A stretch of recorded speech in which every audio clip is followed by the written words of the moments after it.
All right, we should be live. Give us a wave or a hoy in the chat if you can hear us okay. I think we worked out there's an 18-second delay. So all of our tests. Yeah, which means we're actually live, but we can't see it for 18 seconds. So maybe it's working. We don't know. Oh, Beck Buckle's there. Oh, I can see us. But can I hear us? Just make sure you guys can hear us okay. It looks like the mic's working, but you never really know. And then we'll get into it.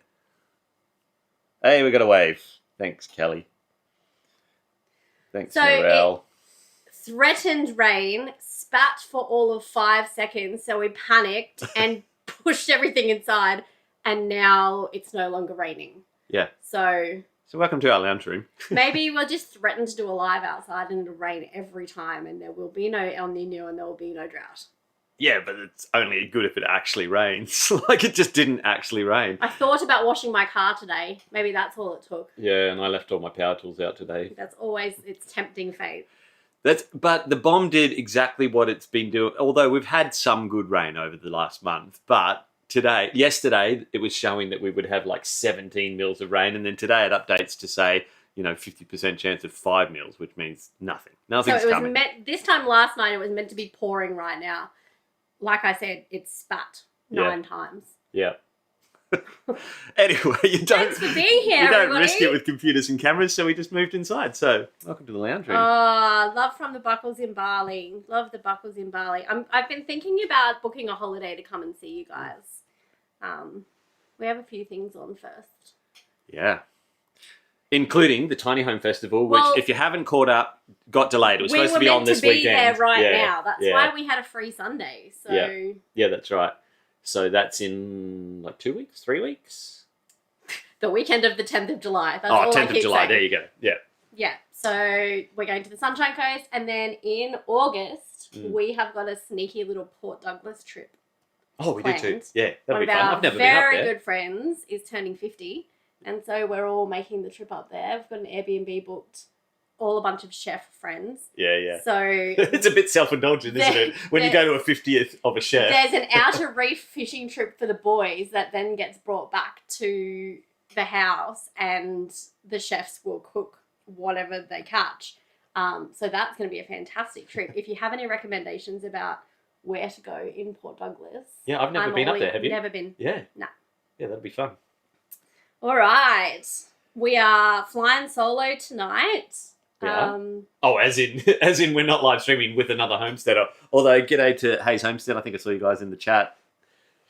Tobias would never miss one of our live streams. Maybe the next one we do will be with Tobias. Maybe we'll see if we can do like other celebrities as well. Ooh, that could be fun. Let's see what happens tonight. How is everybody doing? Hope you're good. We've just had some fresh pumpkin soup and sourdough for dinner. It's delicious. Happy winter solstice. It is the shortest day of the year. So it only gets brighter from now on, but it definitely still continues to get colder. It's not even cold tonight. So this will be So today is the shortest day, isn't it? Yeah. So this will be the least amount of sunlight all year. And then after that, we're on the up.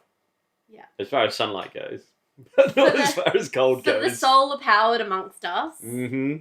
Today is a very good day. And for the gardeners and for the egg layers, well, no, I'm not, for the chickens. For the gardeners and for the chickens. Oh, my chooks have just been down to 2 eggs a day lately, which we've got, I don't even know, 30 layers. So, yeah. But then I went out this morning and I'm like, either I haven't checked for a few days or something changed, because there was 9 eggs in there. Oh.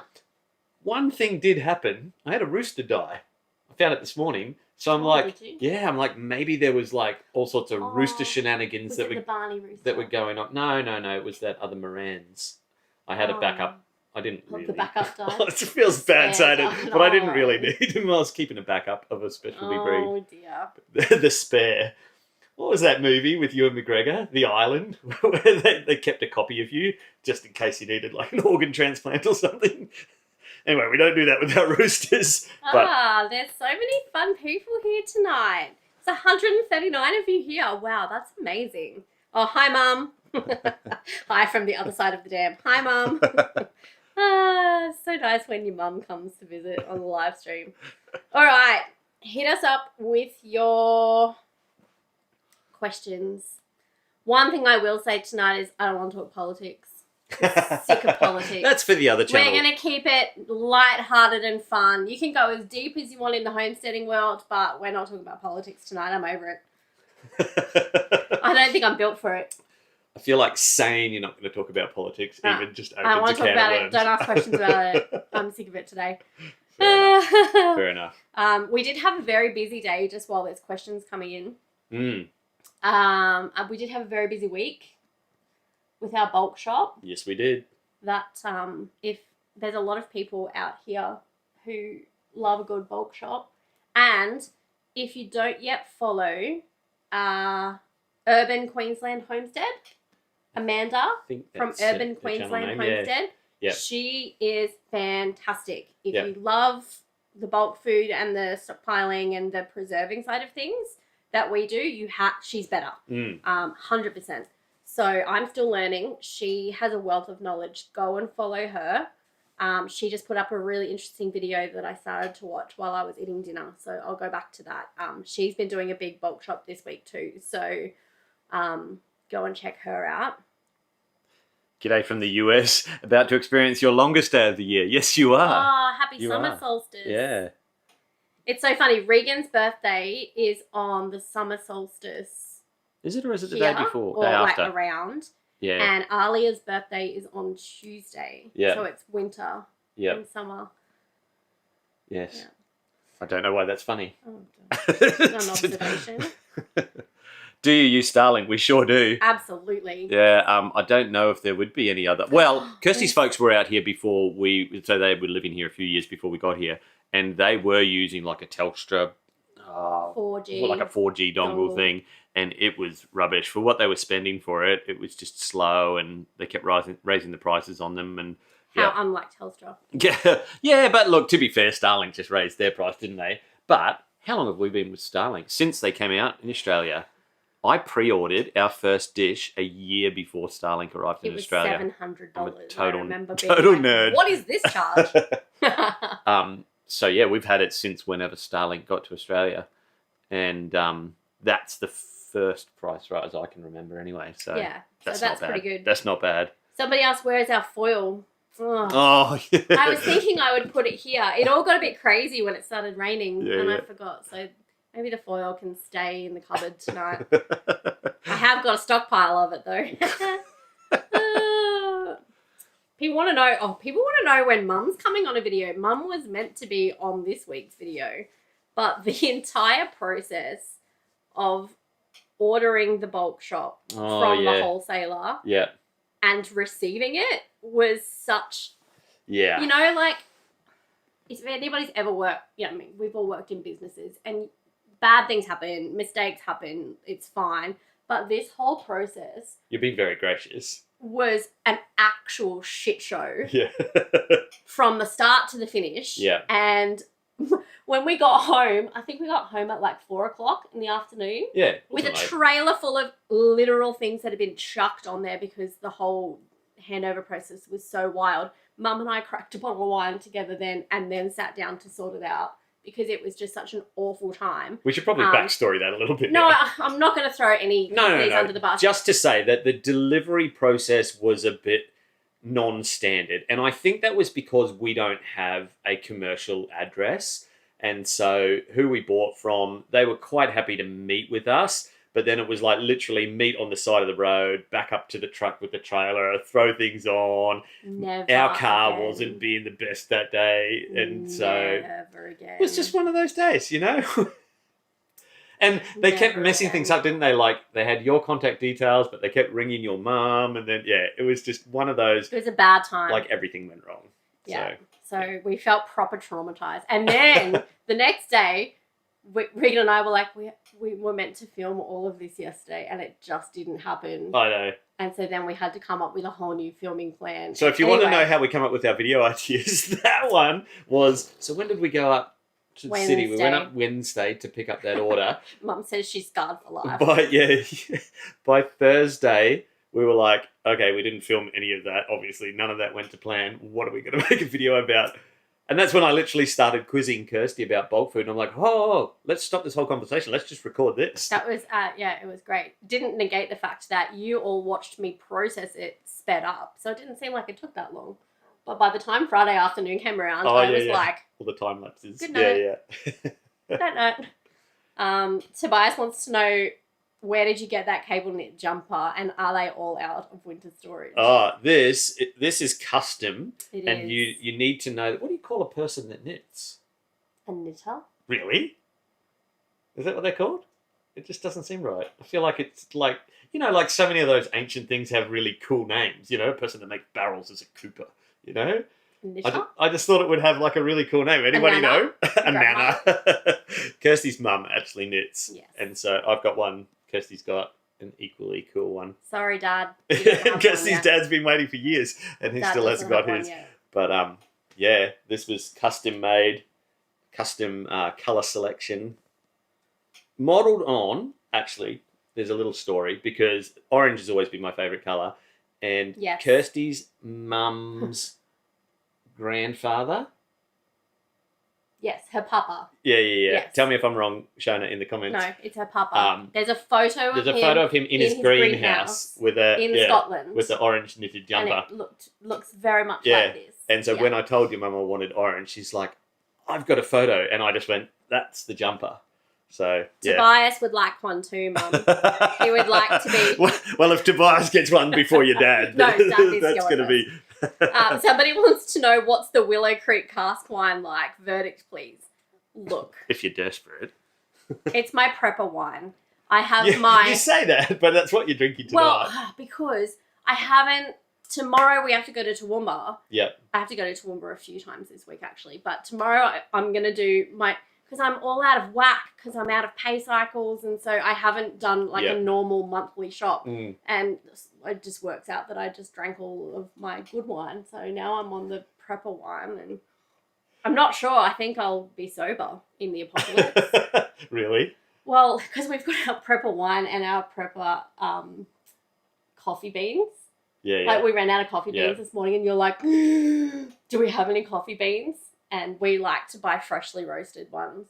I'm like, yeah, I've got some in the freezer. Because I was like, oh no. No, you had the good ones in the freezer. Yeah, we're going to have to drink the terrible, terrible wine and terrible coffee.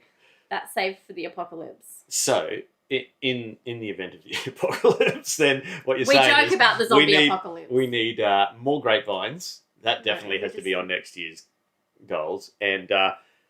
I don't know how coffee trees are going to go. I bought two. There was a little stall set up in our shopping centre the other day, just random, out the front of the butcher, and they just had all sorts of plants, and so I can't resist. I went and had a look to see what they've got, and there were 2 coffee trees, and I planted them and one died. So, yeah, I don't know if that was... Yeah, I don't know actually what I bought, but we'll see. But it turns out you only get, out of a mature coffee tree, like 1 kilo of coffee per year. So we're going to need like 26 trees. That's just not going to work. And I don't know how well they'll grow out here, to be honest.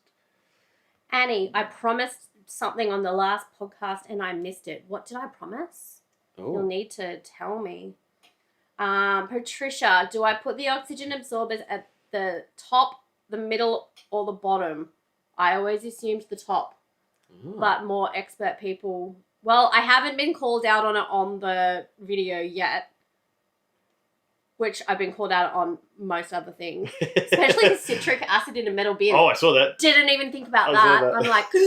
Look, if you ever want to learn a skill, just publish yourself doing it for the first time on YouTube. It's a humbling experience. Most people are great, though. They'll give you heaps of really good tips. But every now and then, people will be like, the fact that you published something should mean that you're an expert. I don't know. Or maybe, I just don't know.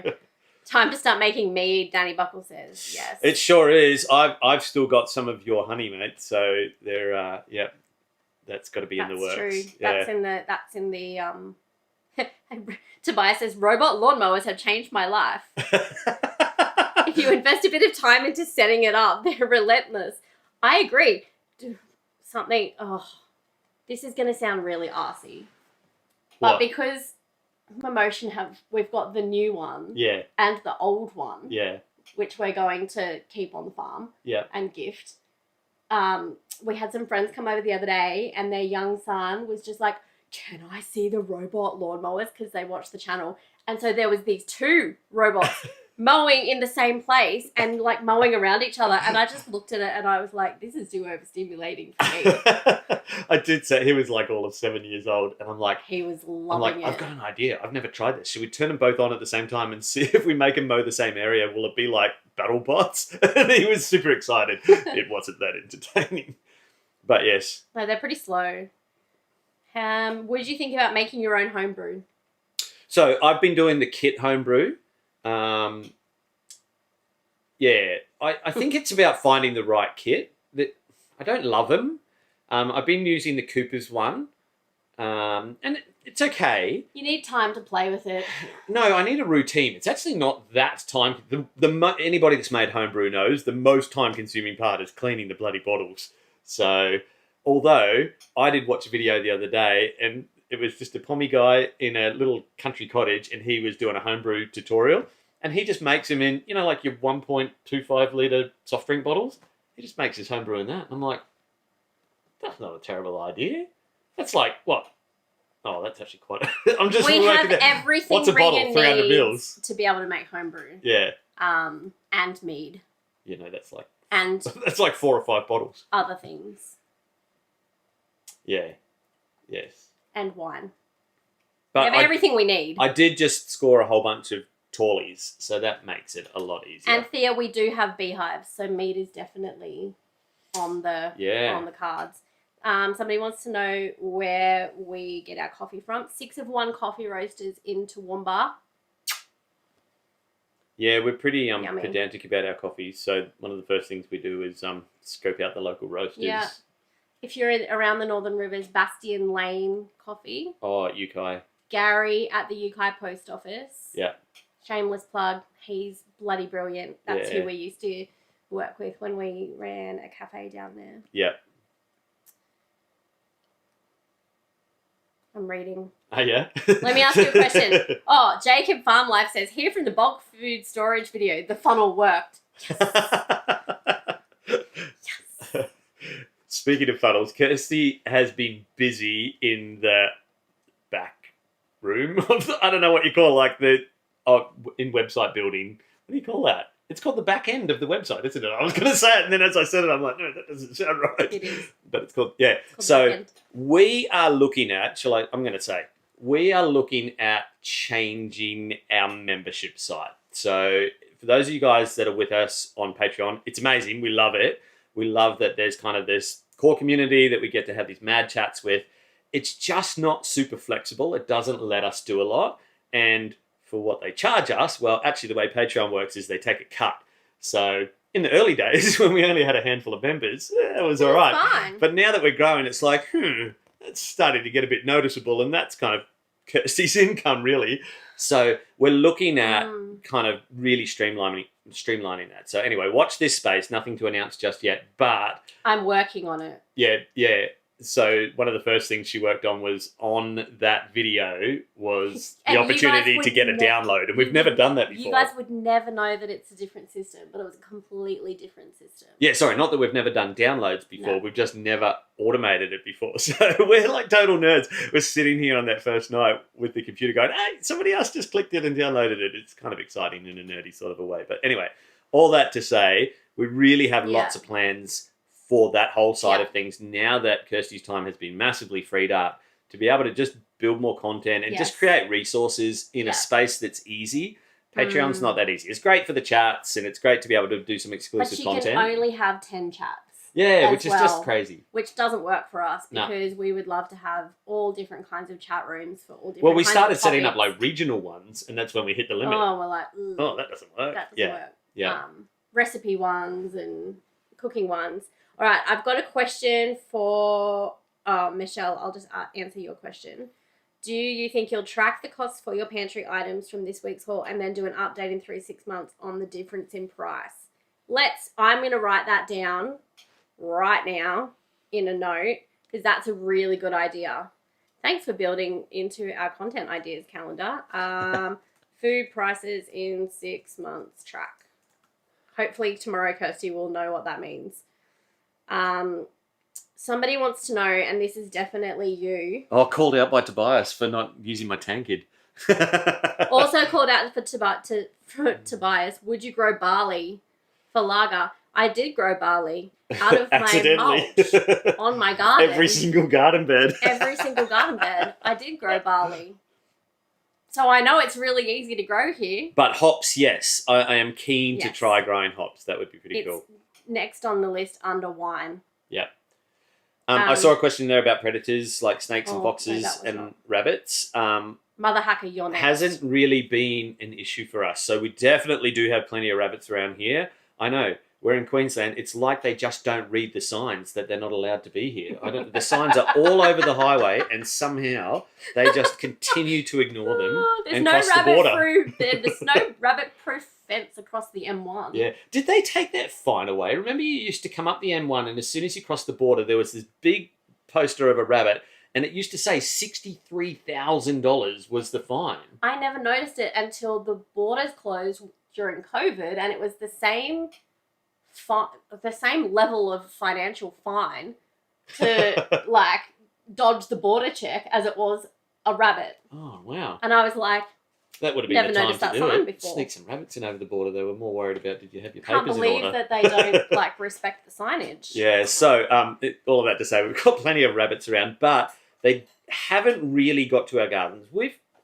Every now and then we wake up to a few things nibbled in the gardens. We're pretty sure it's wallabies. We've got a pretty substantial colony here on the property. They don't eat brassicas. They don't eat winter vegetables. The Honestly, wallabies. Yeah. Yeah, it's so weird. Hey, like they eat the carrot tops. That's obvious. Sometimes. I think most Not at the animals moment. would. But they're also eating like the sweet potato leaves. If it's wallabies, I only had think no it's the wallabies because there's wallaby poop Yeah. right there on the And on it's the only gardens. a little bit. Yeah, it's the tiniest amount. The next step up for us was going to be if it really became a problem. Electric fence. No, we were just going to remember we were going to build a really cool like stick fence. I'm still going to do that. But we need to change our gardens. Yeah, we've got a big change. Anyway, let me finish this thing. So foxes, yes, we do have foxes. At the moment, they're baiting in our area, so they're doing wild dog baiting. We actually found a dead fox just a few weeks ago on the property. Your question is probably going to be, do you worry about your dogs? No. So I've actually done wild dog baiting training. I had to on the last farm that I was on.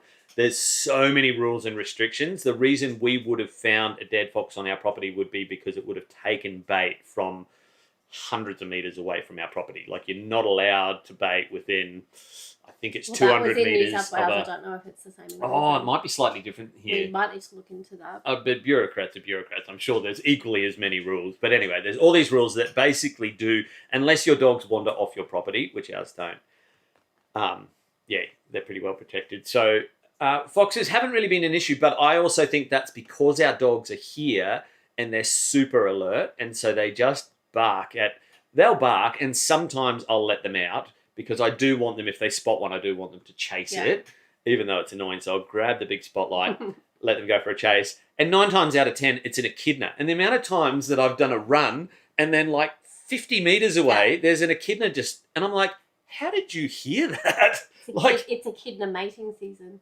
Is it? Yeah. I can June to tell you September. from first-hand eyewitness experience that it's also wallaby mating season. That's something that I've never seen before. And I'm like, They're just in the middle of the driveway the other day. We were like, sorry, guys. Wallabies making wallabies. That's how that works.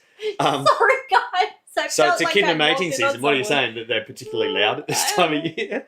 Anyway, if you've ever seen an echidna, they don't make any sound. So foxes, I think the dogs keep them at bay. We've got like festoon lighting up, like we make a lot of noise. We keep the grass really short.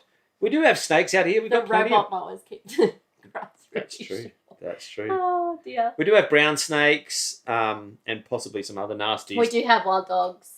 But I just think if you keep your property maintained and if it's busy and active, that's most of the battle. Yeah.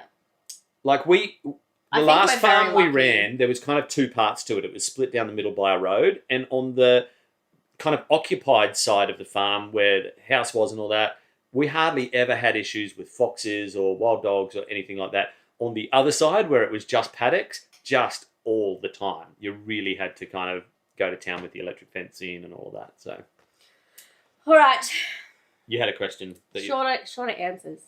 Oh, okay. Just joking. We haven't even seen each other all day, really. No, I've been busy building a shed.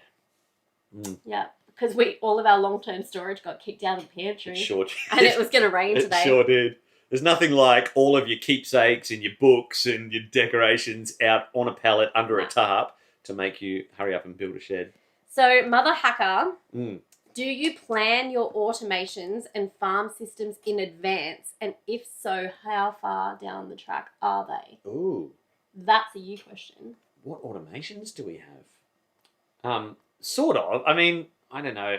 The irrigation at the moment is a constant dial in. Yeah, but that's easy now. That's just programming. So let's... Good, I'll go through some of the obvious ones, and I'll try and keep my answers short. Irrigation is a Holman 8-zone system, and so they're pretty easy. The hardest part about that is running the actual irrigation lines and getting that right. And so... And we have to change it. When we change the gardens. Yeah. So that was just about figuring out what zones we want. So we've got one for the herb garden, one for the orchard, one for the veggie gardens, and then just working out the times. And I do adjust it throughout the year. Like at the moment, we've been having okay rain. So, yeah, so it's not watering as much. That's a really simple automation. Maybe ask me really specifically if you're referring to a specific automation that you've seen in our videos. Some of the other ones I use, I really like... Oh, I don't have any handy. I really like those Wi-Fi power points that you buy from like Bunnings or wherever. I use the Arlec brand ones, I think. And I just use them all the time. I mean, number one, because you can just turn things on and off from your phone because they're just connected to Wi-Fi. But you can use them like an old school timer, you know, the old dial timers. You can program all sorts of times in them. So I use them, for example, we've got our main power system, our off-grid system, but I use our big Bluetti stack, our Apex stack, as kind of like our generator. And I just have it automatically topping up from the main system or feeding back into the main system. And all I've done is just use those Wi-Fi power points. So that's an automation. It works 98% of the time. Yeah, I mean... Sometimes we'll be in the middle of a conversation and he'll be like, "Wah!" I haven't checked the power. Yeah. That's funny.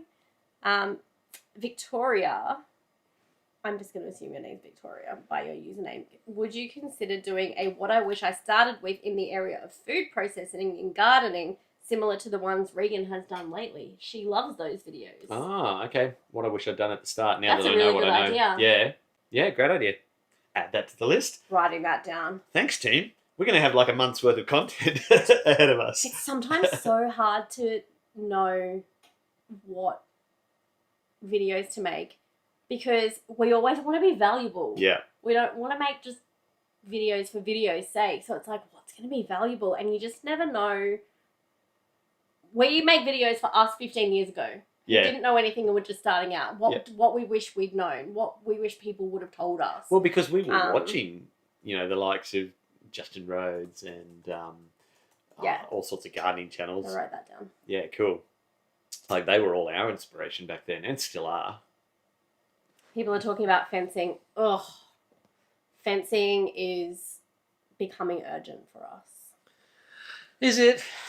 Yes. This is what happens. I'm like, babe, we need to do the fencing. And Regan's like, do we though? It's just such a big job. And the only... Just like that shed that we had lying around that I kept going, can we just pop that shed up? And he's like, no, it's terrible. If you're on our Patreon, you'll know because we do like a Monday morning vlog over there. And just focus on that for a minute because funnel. What's that? Oh, yeah.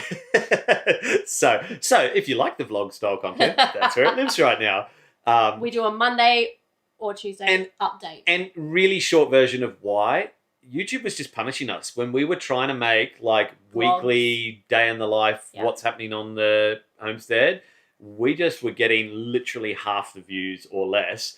And on one hand, it's not all about the views, but on the other hand, it's like, if nobody watches.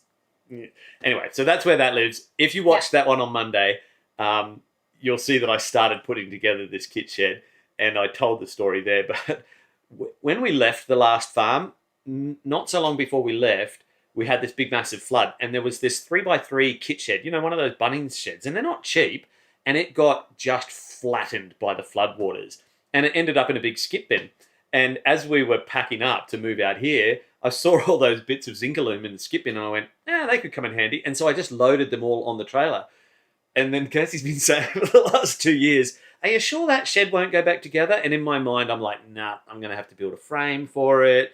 It won't. It just got warped. I mean, I picked the thing up with the tractor forks. There's no way that it's in good condition. Anyway, so I laid out all the pieces for it the other day. I'm like, what do you know?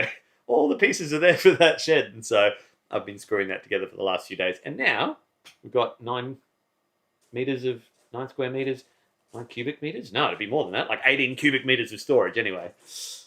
So you were able to evict all of the storage out of your pantry and increase your pantry space. Did not listen to a thing that you just said. I was reading the comments.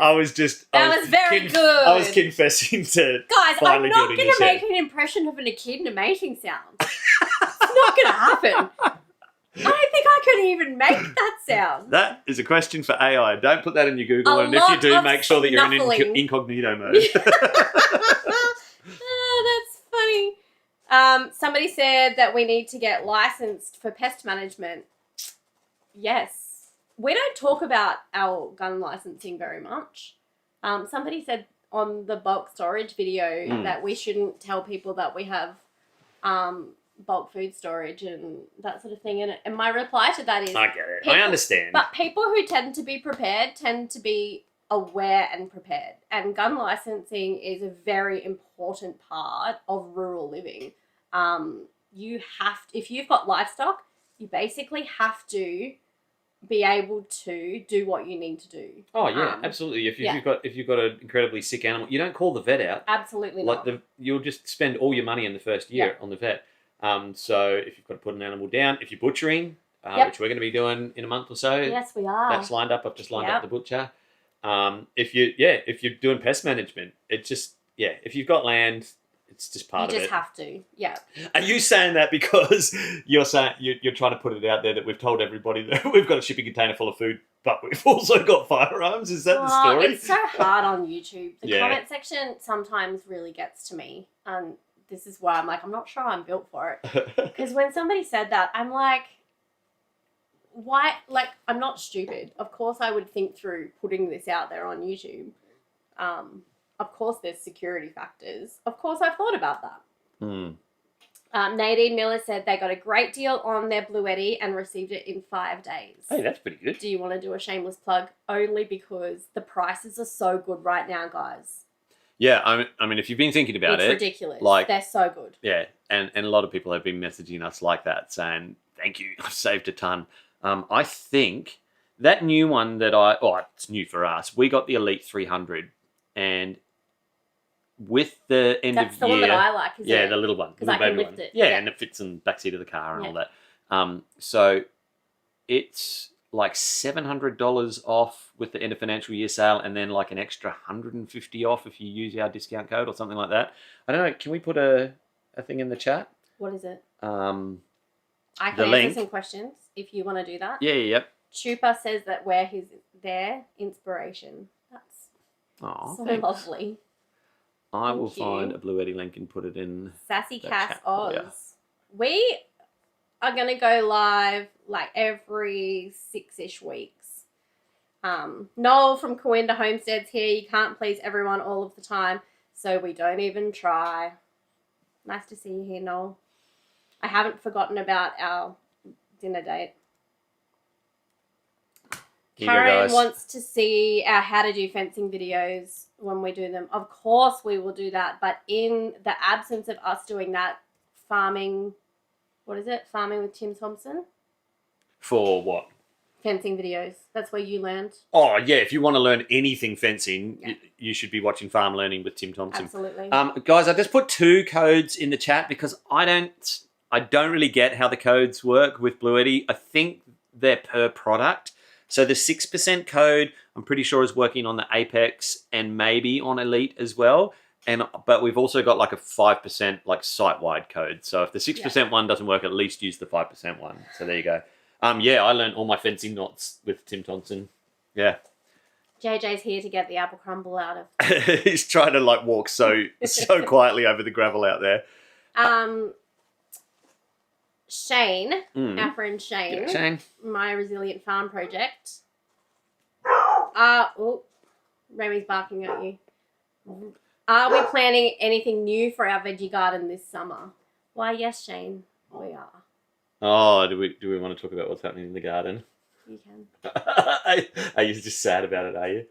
No, I'm just having a little just- internal chuckle because we said the dogs go off when they hear like a kitten is snuffling. Everybody was asking what sound an echidna makes, and JJ just walked across the gravel and the dogs have just gone off. So I think it's safe to say that the sound of an echidna mating is like a 19-year-old walking across gravel trying not to make any sound. That's just an assumption I'm making. I'm no wildlife expert.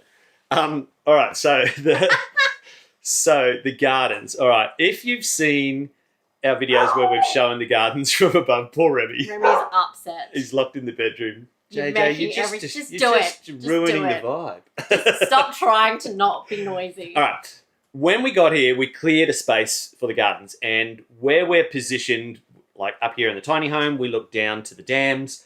Everything is on this nice gentle gradient, so everything slopes. It's beautiful. What I really should have thought about is building on contour. Like if you've watched any of Jeff Lawton's stuff, like all of his Greening the Desert series, anything permaculture. his actual property, like Zaytuna, I don't know how to say the name of his farm, is all like this. Basically, he builds on swales, and he is like, he teaches all of that. Obviously, he teaches permaculture, so he teaches all of the Jim Mollison stuff.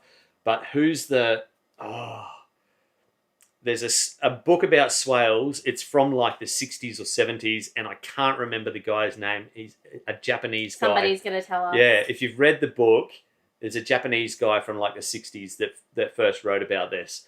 Anyway, so I should have just done it because I knew it, but I was getting a little bit creative. No, you showed me something on Pinterest. We were like, hey, blank canvas. We get to lay out the gardens how we want. And you saw this thing on Pinterest, and it was like these garden beds, but they were in the shape of a sun. It was like rays of a sun. And I'm like, oh, that's really cool. I'm like, we should do one in like the shape of a palm of a hand. And we were mapping out all these designs. We made a Wi-Fi symbol instead. I didn't know that it looked like that until we took a photo of it from the air. But yeah, we basically started making like these arcs. Like we picked a center point, made these arcs, then did all these paths through them like that. And then the very first time we took it, JJ, just run. You're setting the dogs off. Just run. Bye, JJ. He's trying to tiptoe, but he's like just a giant of a human. Oh, dear. Say hello to Remy on your way past. Anyway, the point is, the very first time we showed it from a drone shot, somebody said, oh, that looks like the Wi-Fi symbol. So it was like, oh, great. That's what it's going to be called from now on. Long story short, though, terrible layout for water flow. Like, we just, honestly, it was like we just didn't think about it. No. It was like you get to somewhere and you've got a blank canvas and you're like, I can do everything all at once. Yeah. And our brain, like we it's just... the danger, isn't it? And then when we were halfway through building, we were like, we should have done this differently. But, you know, like when you've already put in so much effort, what do they call that? It's like mission creep or... Scope creep. Scope creep. It's like, we've already invested this much. We may as well go all of the way. Keep going, yeah. And now we're looking down the barrel of like a drought and a pretty bad El Nino cycle. And trying to be vulnerable about that on YouTube... Oh my goodness, you get absolutely reamed. You should have known better. You are so stupid. We're like, no, it was just, we were like, we just did it. Yeah, and we're just trying to be creative. When we should have thought about it, and we are honest about saying to you guys, check your contours. So what we're going to do, probably in time for spring. We'll back up to that. If you have got a dead flat bit of ground that you're building your gardens on, go to town, lay them out however you want, make whatever fancy shape, pathways Just or do whatever it on you want. contour. No, if you're on a flat piece of ground, you're not on fine. contour. If you're on any kind of a slope, build swales, build them all on contour. So that's what we're going to do. Yeah. So the way that it'll work is the gardens are just to the south of us, just that's south that way, and to my left. I'm going to try and do this. So they're that shape now. Yep. So there's these 7 arcs that do that. We're going to continue them south by just running those same lines straight, but they'll be on contour. Yeah. Um, and they will be hugelkultur. Yeah, so we're gonna build a bit of hugelkultur into it as well. Yeah. Try and get some of that organic matter really holding a lot of that moisture underneath. And then once we've got those ones that we do straight further to the south, get them all planted out so that we're still producing. Yeah. Then we'll pull up the ones that we've done. And to be honest, I'm just going to hire a machine that weekend. Yeah. I'm not doing that. We did we used your dad's tractor a little bit, but we did most of those garden beds, like the shaping of them and that. By hand. And it took us a good year. But the good thing is, what we've got there is we've got good soil profile and we've got wood chip hubs that are incredible underneath. So it won't take much to reshape them. We just don't want to lose that productive time. So we're going to, in effect, do the work now, double our capacity, but do the hugelkultur on one side and then ship back and do the current ones again. Anyway, that's a whole lot of work that somebody just said do a permaculture design. Specifically, what do you mean? So we've done a little bit of permaculture study.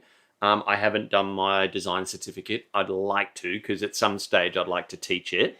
Someone suggested we get Jeff Lawton out here.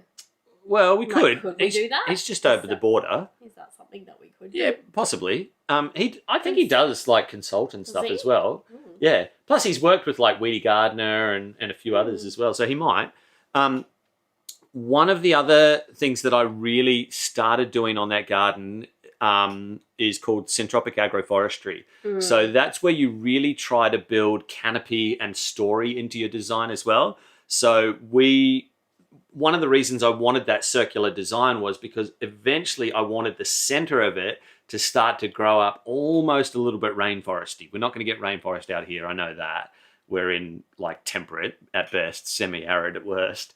But what it does is it creates this really nice microclimate and you can kind of layer the stories. And so when you do syntropics, you're kind of working out species that grow together. And so you can create like shade zones and windbreaks and all of these complementary systems. A lot of people ask us, why are you trying to grow bananas? I actually don't really care about the bananas. The bananas are this incredibly rich source of biomass that you get to cut down every year and just build into your garden beds. So follow a channel on Instagram called Agroecology. That's Bunya. Yeah. And he's worked at Conscious Ground and at the farm at Byron Bay. Like, he's just a genius when it comes to syntropics. And so I've tried to build a bit of that into our design as well. So, and then there was another comment there about don't do hugelkultur. Please tell me why, because I've not ever done one. And the research, because it feels very divided online, so I'm keen to hear. We had one person who was like, I told you 3 weeks. No, I told you months ago it was 3 weeks ago. That's right. I told you months ago to do hugelkultur, and now you've got another video out and you haven't done what I said. And I'm like, all right, mate. Yeah, like, I'm sorry I didn't works. like rip up my garden just to please you. I get a bit carried away with that sort of thing. Another question. Wow, the permaculture thing is really big. David Holmgren. Yes, I know David Holmgren. All my books are packed in boxes still. Yes, they are. Victoria is one of the viewers who comes to our channel for us. She doesn't understand the premise of complaining about the content you provide when essentially she's a digital guest in our home. Well, look. Thanks for being a normal, regular human being. That's how I think. I just. If you don't like it, that's fine. Now I just see like the nasty comments and go, it's just a bot. It's just easier to believe that they're all bots. You're gonna chat for a minute while I'm gonna look up this author. Okay. Lisa, a homesteader in South Australia. One cool thing I do is store powdered milk in Mylar bags. Use it to make fresh cheese like paneer and cream cheese. It's such a hack. Okay, Lisa. Maybe I'll do a video of can you make cheese from powdered milk? Because we've been having chats about this in our Patreon community, and I think it was Felicity that said that she was getting used to using powdered milk, and that we had this whole chat about what you can do, make butter, everything. So maybe that's another video idea as well that I need to try. Because powdered milk, like I would prefer powdered milk to UHT milk if I'm honest. I think it lasts longer as well. But my mum was doing some research, and apparently for long-term storage, it's the skim powdered milk, not the full cream, that lasts longer because of the fat content. You know what's even better? What? Cow. You know what Do you know what we need to do to get a cow? The fences. Hey, but we might have just connected with somebody who's got Nigerian dwarf goats, and I'm kind of keen. Jess, we got your email today. I'm kind of keen to, if Jess is online, got your email, we'll definitely reply. Yes. So we've got quite a bit of goat experience, including milking goats. We've done it a few times. I'm kind of keen to build goat's milk into our system. The author, so I don't lose track. I'm just telling you. Is Masanobu Fukuoka. You've got to say that one really slowly and deliberately. Okay. About what? So in the 30s, I know, rose to prominence in the 70s. Profoundly influenced Bill Mollison, David Holmgren. So a lot of his work from the 70s was kind of the background work that those guys who kind of developed the permaculture framework leaned on. His book is really nice. insightful. Apparently, Urban Queensland Homestead has a video on using powdered milk for cheese. Of course she does, because she's amazing. Oh, Homestead on the Rocks here. Hey, guys. Hey, welcome to the chats. I saw a question, how did you guys meet? And what were you both like from then to now? We were certainly not into eating healthy, living rural, being on YouTube. I think Kirsty said on like the video on the weekend, if Kirsty from 15 years ago could meet you now, she'd be like, what have you done? There's a lot of people that I've known along the way, but some of my closest friends are sometimes like, they've seen every evolution of me. Yeah. And this is definitely where I feel like I am my most myself. Yeah. I've grown into this, but we've been together for a long time. 1997. How long ago is that? Is it getting up to 30 years? That's 30 years next year. So, since we were teenagers. Yeah. Got married when I was 19, so we're coming up to... We got married in 2002. I don't even know how long we've been together. At this point, you just kind of go, it's been a long time. Forever. Yeah. Closest of friends. Probably our most challenging season of marriage has been when we moved here. Because there's no buffers between we've us. said that, haven't we? And we've worked together almost most of our married life. Most of our lives. But this time we're working together in the same department. Yeah. If you want to test out your relationships, start a Homestead channel. Start a Homestead and start a YouTube channel. In a tiny house. Oh, yeah. Wowee. I don't think the tiny house is a big factor though, do you? No, we're it's the middle of winter and the doors are open but it's cloudy, so it's not that cold. Yeah, it's not. I'm definitely acclimating. I think it was 9 degrees last night.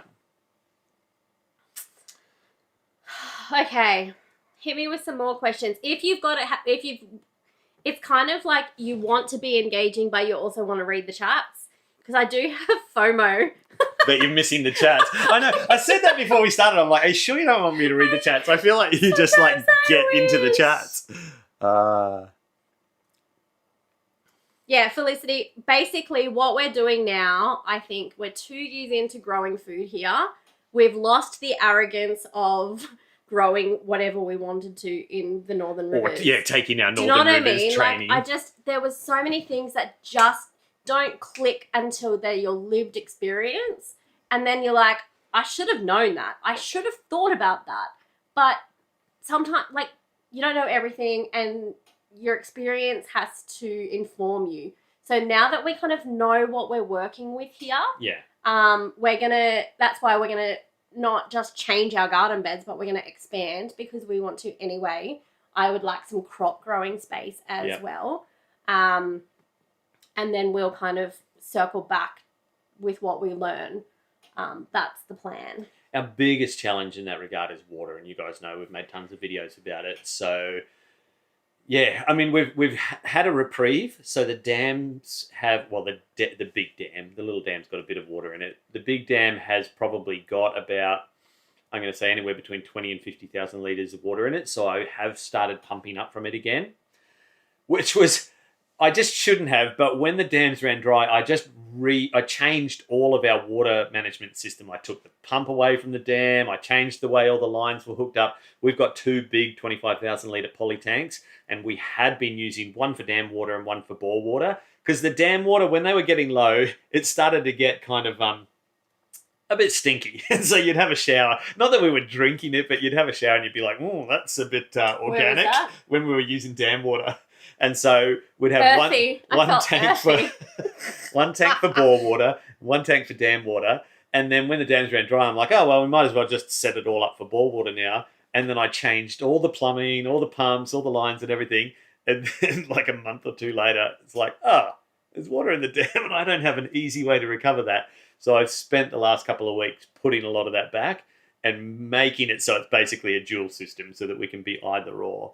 So, yeah, we can use the dam water or we can use the bore water. So many questions. Yeah? Yeah, the whole permaculture thing, I honestly do think, talk to us in 10 years and we'll probably be able to give sage advice. At the moment now, it's theory applied. Yeah. Theory applied, waiting, because gardens don't just happen like this and you don't just learn like this. I think we'll have a lot that we can share once we've applied all of our tests. Oh, there's people talking about permaculture. Yeah. Look, the one that I just agree with straight off the bat is design your setup, your layout in zones. Yeah. Whatever you do the most, put that the closest. That just makes economic sense. Yeah. You know, we don't drive. Like, we haven't really set our property up. I've always liked that we can kind of walk to manage even the livestock. That's a permaculture principle, isn't it? Yeah, and it's just good. Like, it just keeps you active. Like, I would love a quad bike or a side-by-side, but I just feel like it'd make me really lazy. Yeah, I like walking. And so when you design on those, like, zone 0 is your home, zone 1 is your kitchen garden, you know, your eggs, and then, you know, things like your bees, they can be out there in, like, zone 4 because you know, managing them once a month and collecting honey once a year sort of thing. So that's just in general a good design. Yeah, I agree, Felicity. Permaculture and Jeff's work could solve so many of our water problems. Totally agree. Like, the implementation is, you know, it just is going to take some work. Yeah, I mean, like, if you saw, he came and consulted on Weedy's garden, and he's got this beautiful hillside property, so he really had to do that. And they set up swales. I'm just trying to remember, did they get a machine? I'm pretty sure they got a machine in to do that. And realistically, that's what we'd be wanting to do. Like, I don't want to just play around with a little kitchen garden. We want to set up proper large cropping spaces to be able to, you know, generate not just the food that we can eat seasonally, but food that we can store, dehydrate, can, and I'm all of that. unwilling to not produce food now. Yeah. Do you know what I mean? Yeah. Like, whatever we do now, we're building that from scratch because I know that I can produce at least something with what we've got, and I'm just unwilling to not. Don't want to not have that available to us anymore. Yeah. Somebody said Northern Rivers to where you are would have been a challenge. Yes, Deborah. I'll give you an analogy. It's like when you go to America and drive for the first time, that when you really get freaked out. No. When you get freaked out and I did this the first time I ever drove in America, it was like 3 days in and your brain just goes on autopilot. And the problem is if you start thinking 2 or 3 turns ahead, you will just autopilot over into the left lane. And I did that into 3 lanes of oncoming traffic. Growing, when you've learned in one climate or season, is a little bit like that. And so you can get out to a space like this and, yeah, you're aware that you're in a different climate. Like, it's cold. We weren't used to the cold, and there's frosts. We weren't used to that. But you just autopilot so much. And because we'd spent the better part of a decade learning growing food, you don't realize, I think, just how much you just kind of do instinctively. And so there were a lot of things that we just set up that we just didn't even question. And often, we'll get pulled up in the comments and be like, why didn't you think about that? And it's because I literally didn't think about it. It was like accidentally turning into the left lane in the middle of San Francisco. So Thea says, Regan, you need to work on leaky weirs in your erosion and then divert your dams. Yes, Thea, we absolutely need to do that. Actually, I don't know. And a lot of people have said that we need to do Peter Andrews' system. I love his system. I agree. When we made a video about our gullies up the back and all of the sand and sandstone erosion that we've got going on up there, a lot of people jumped in the comments and said, leaky weirs, dam them up, redirect the water. I 100% agree with redirecting the water. I hate that I'm losing water to the north of us. I mean, I like my neighbour, but I want the water that lands on our land. Our neighbour likes the sand that ends up on his property too. We had this really interesting comment, and I wish I could have got the guy out, but I contacted him and he's like, no, sorry, I'm retired. He left, though, a very detailed comment on that video. So it's the one where, I can't remember. Our first viral video. Yeah, it's got like hundreds of thousands of views on it. It's a couple of years old. You'll find it if you go back. Look in the comment section of that one, because his comment was thoroughly interesting, and he basically talked about what we've got is called sodic soil. And so we've basically got sand, we've got a layer of topsoil, obviously, and then we've got sand, clay, and salt. And what happens is the salt acts, he explained it like this, it acts like a fizzy tablet, like an aspirin tablet or an Alka-Seltzer. And when the water hits it, it basically just explodes all of those materials into this big fizzy soupy mess. And it's not like when water lands on a really good soil structure and it all kind of binds together, like it all just holds together. It goes a little bit muddy and everything's kind of doing its work to hold it together. When you've got sodic soil, the absolute opposite happens and it just wants to explode apart and disappear. We have to solve that problem first. And it's probably not going to be with leaky weirs, because if we do that, we're still trying to solve the problem with water. So what he suggested that we do, and it's going to involve a ton of machinery, so it's going to be expensive, is we actually need to take those gullies and batter them so that they're on like a 45-degree angle. Then we have to sow some really hardy native grasses, something like a vetiver grass, which has massive deep root systems, just to hold those banks in place. Once we've got an ecosystem that can actually handle the water, then we can probably look at something like leaky weirs. But in the meantime, if we do that, we're just probably going to do more damage. So that's a very, very long, like we need to be set up here in order to be able to then tackle the long term. There's only so many hours in the day, and there's only so many dollars in the bank account. That's an expensive one. Like a lot of people would be like, well, you're full-time homesteaders. Well, making YouTube content is a job, So we just have to be realistic about how this is our life's work, right? Yeah. And so we need to just keep ticking away with the next step. Otherwise, this whole property will overwhelm us really quickly. Yeah, I felt really rushed by that one when I first got here, because I'm like, it's our job to be like really good stewards of the land and manage it. This property had been sand mined, and it was done in a really egregious way. They had just come in with bulldozers, pushed all of the topsoil. I don't know where they pushed the topsoil to, but it's not here anymore. No. So not up where we are on this like eastern side of the property, but we're on 150 acres, and the back 100 is just like, it's coming back very slowly. In the 10 years that we've owned it, it's starting to green up a little bit.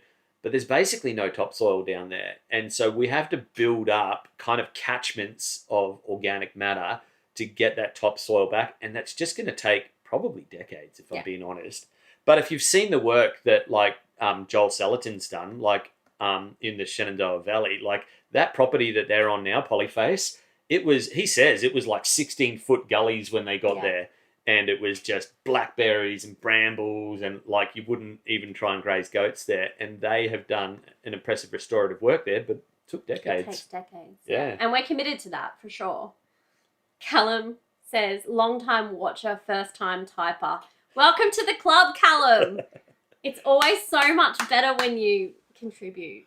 Like on our Patreon, I'm like, there's so many people. There's nearly 2,000 people there now, but you all don't talk. That's all right. We want to know you. You can be a stalker if you want. You can be a stalker, but don't stay a stalker. Noel from Corinda Homestead says that he's thinking of getting into YouTube. What are your thoughts? Start with shorts. Yeah. Yeah. Regan? Which I know you've got, like, Noel's got an awesome Instagram account. Yes. Noel, is your Instagram Corinda Homestead? I'm going to give you a little plug now. Yeah, it is to his Instagram. Regan often toys with the idea of being a YouTube coach. No, I don't have time. It's one of those things, though. Yeah. When you get into it, you spend so much time studying. Yeah. Like, if I don't know if Tom's still here, but you'll know this, Tom. Tobias. Yeah, and of course, you spend so much time studying how to make YouTube work, because it's not just like the TikTok generation make it look easy because they literally just go selfie mode and walk around the city and make videos about whatever crap they want. But when you want to make some really like decent When you content, want to make an impact, but you also want to create value. That's always our thing. So yeah, we spent a lot of time like studying the art of YouTube. So when you find a friend that knows YouTube, I think that's why us and Tobias, like, we talk most days, especially on Fridays, which is upload day. It's like, how are you going? Yeah. How are you tracking? I have a 6-hour upload. Why is my upload so, like, it's a whole new world. It's a whole new world. And if you want to do it, it's very rewarding. But there are ways that you can do it that just help you. So Noel, if you want to do YouTube, just come have a meal. We'll tell you everything we know. Yeah. Someone said, if your ABN for your business has nothing to do with food, can you still shop at Campbell's? Yes. Yes. Yeah. You just need an ABN. Yes. How are we going with the reverse osmosis process? Well, it keeps raining, which keeps buying us time. Yeah. Which is so nice. Because the dog got sick the other week and he ate into the reverse osmosis fund, because when you take your dog to the vet, even on a Friday, we took him because we're like, solid $1,100. if he goes downhill, I guarantee he'll do it on Sunday when the vet's the most expensive. Yeah, just for a scan and a blood test was $1,100. Turned out he'd just eaten too much food. Bloody dog. Anyway, you do it, you know. We were like, realistically, we've got the money in the reverse osmosis savings. It's the dog or it's the garden. You choose the dog, of course you do. So it's ticking along, but because of the rain, we've now been able to save some dam water for the gardens because it's winter. It requires less water. So we're just playing that. Oh, I think I started saying that and I probably went off on a tangent. You did. When I was talking about recovering the dam water, that has bought us, potentially a month or two. Time. Yeah. So I imagine it's still going to be a dry back half of this winter. I don't know. Who knows? You know, they're saying this El Nino and which one's the dry one? El Nino. Yeah. This one. Yeah. El Nino and combined with the Indian IOD, whatever it is. Yeah. Anyway, there's supposed to be nasty no rain for like the rest of the year, but well, that hasn't happened, has it? Clearly. So, yeah. Somebody asked, we've done a big solar upgrade with the Bunnings solar panels and would really love to know how these worked with your Vitron gear, as they have unusual voltage apparently. Okay, I will just say one thing, and maybe that's, clarify what you mean by unusual voltage. I have never had any alarms on my Victron system until I installed these panels. And I thought maybe I was being a little bit cheeky, and I strung together, how many did we buy? We bought 30. And so I was going to put 20. So the Victron, sorry to get super nerdy and technical for you guys. If you're not into this stuff, I'll try and explain it as I go. Part of your solar power system, you need what's called a solar charge controller. It's the thing that takes the solar panel's power and converts it to power that can either charge your batteries or, go to your inverter and run your loads. Our MPPT is the big one. So it's 2 strings. It's the 450, 100. So it can take 450 volts and it's 2 strings. So I set up 2 strings and I think I was going to say, did I parallel these ones as well? No, I didn't. So I must have done 24 panels. I think I've done 12 on each string. I'm just trying to do the maths really quickly in my head. When you string solar panels together, you have to add the voltages together, and you've got to sit under what your solar charge controller's maximum is. So ours is 450 volts. So I think that's where I came up with 12. When I first strung them all together, I think I was being cheeky and I maybe went to 13, and I thought that's what the alarm was. Just the other night, though, the weirdest thing, I got this overcharge or, over voltage alarm at night time. Yeah. Wow. I've only had it like 3 times, and it's only been since I put those panels on. So I will admit I haven't fully investigated that one yet. But other than that, I don't know if that's related. I love those panels. Like, because we had 40 solar panels up out there beforehand. That's when I was paralleling them, because those old, like 190 watt solar panels, you can parallel them when you put solar panels together in parallel. You have to add up the amps. And so you've got to sit under the amps. And those old panels are like 5 or 6 amps. So, yeah, sorry, I know that's super All I nerdy. know is that we always have enough power. Well, more importantly now, we've got I say a larger array. It's less solar panels, but a larger ability to capture sunlight means we're capturing earlier in the morning and later in the afternoon. And I would say, I'm just going to guess, but this time last year when we were running on 40 190 watt solar panels, and now we're running on 24 440 watt solar panels.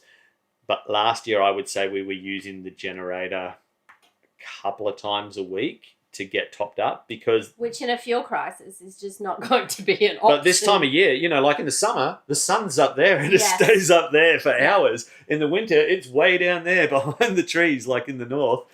So, cheers to the shortest day of the year. It's only up from there for solar. Yeah, yeah.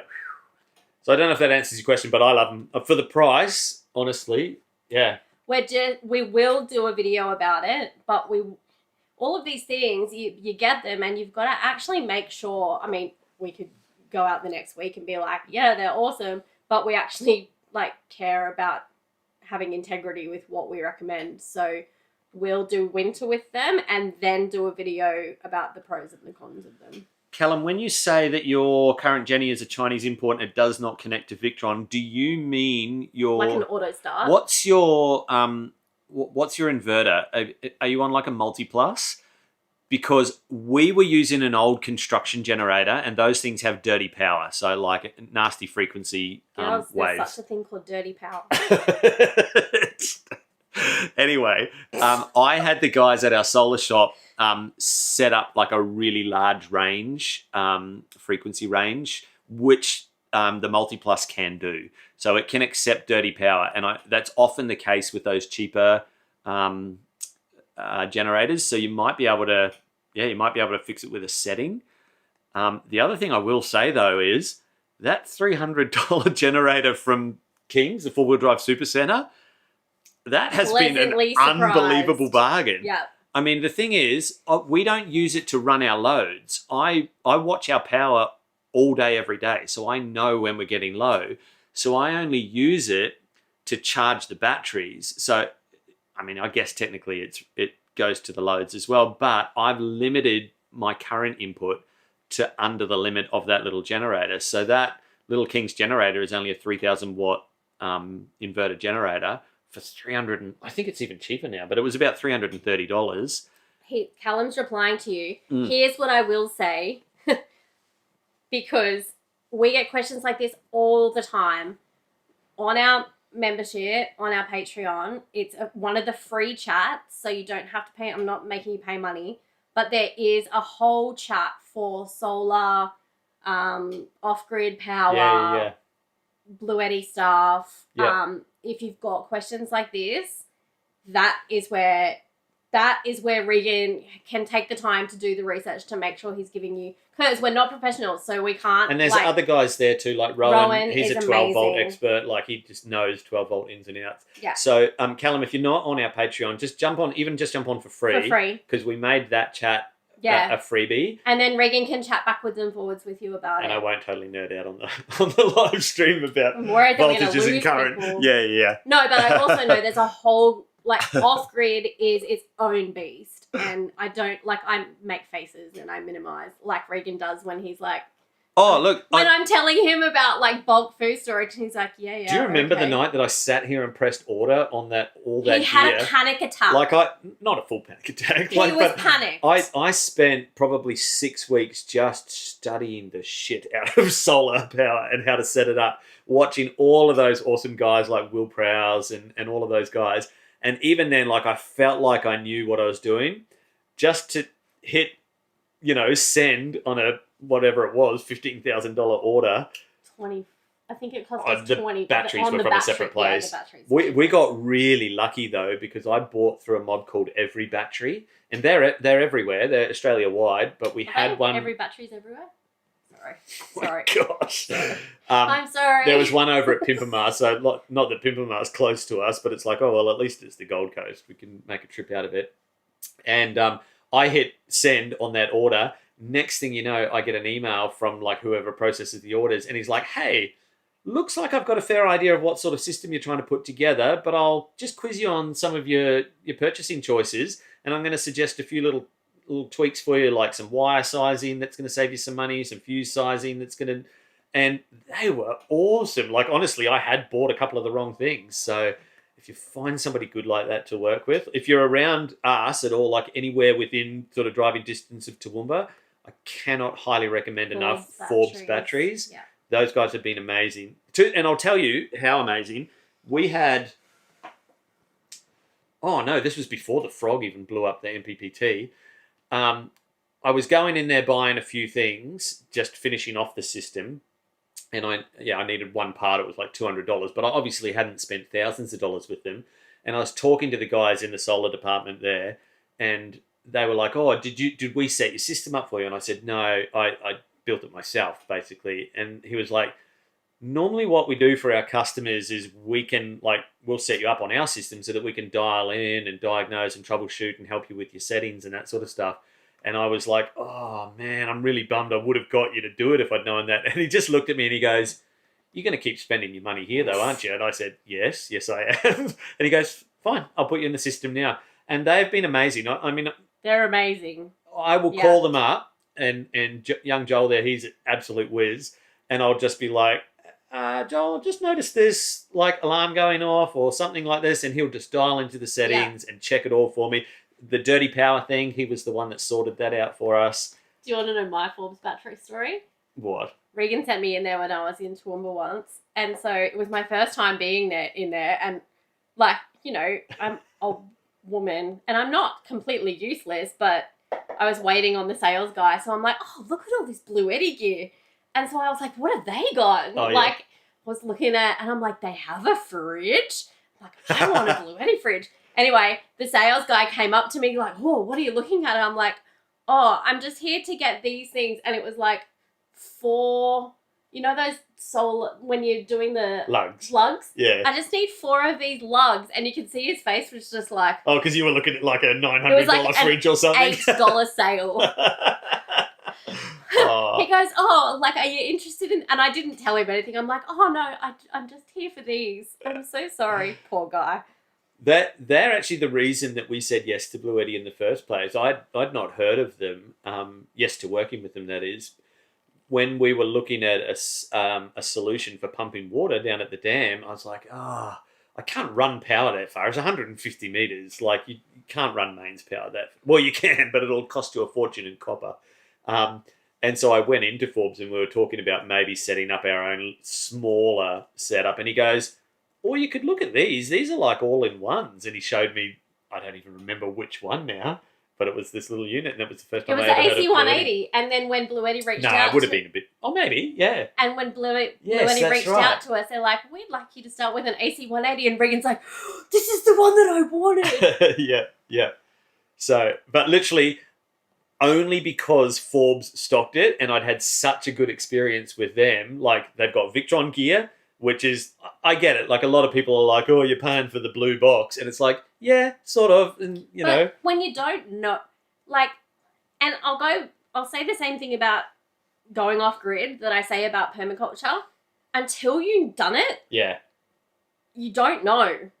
And you have to go with the best information that you have at the time, knowing that you'll learn as you go and you'll make mistakes. Yeah.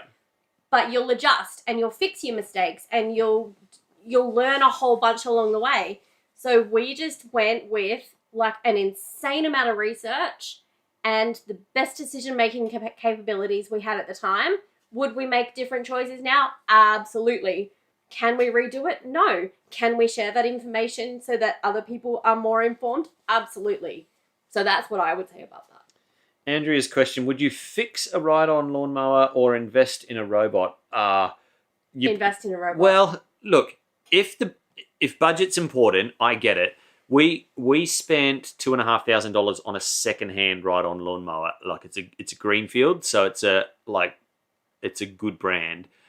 You can get cheap ride-on lawnmowers. You can get very cheap. Like our very first ever ride-on lawnmower was a $700 knockoff. It wasn't John Deere, but it was green and yellow. Jack Deere. Yeah, probably, whatever.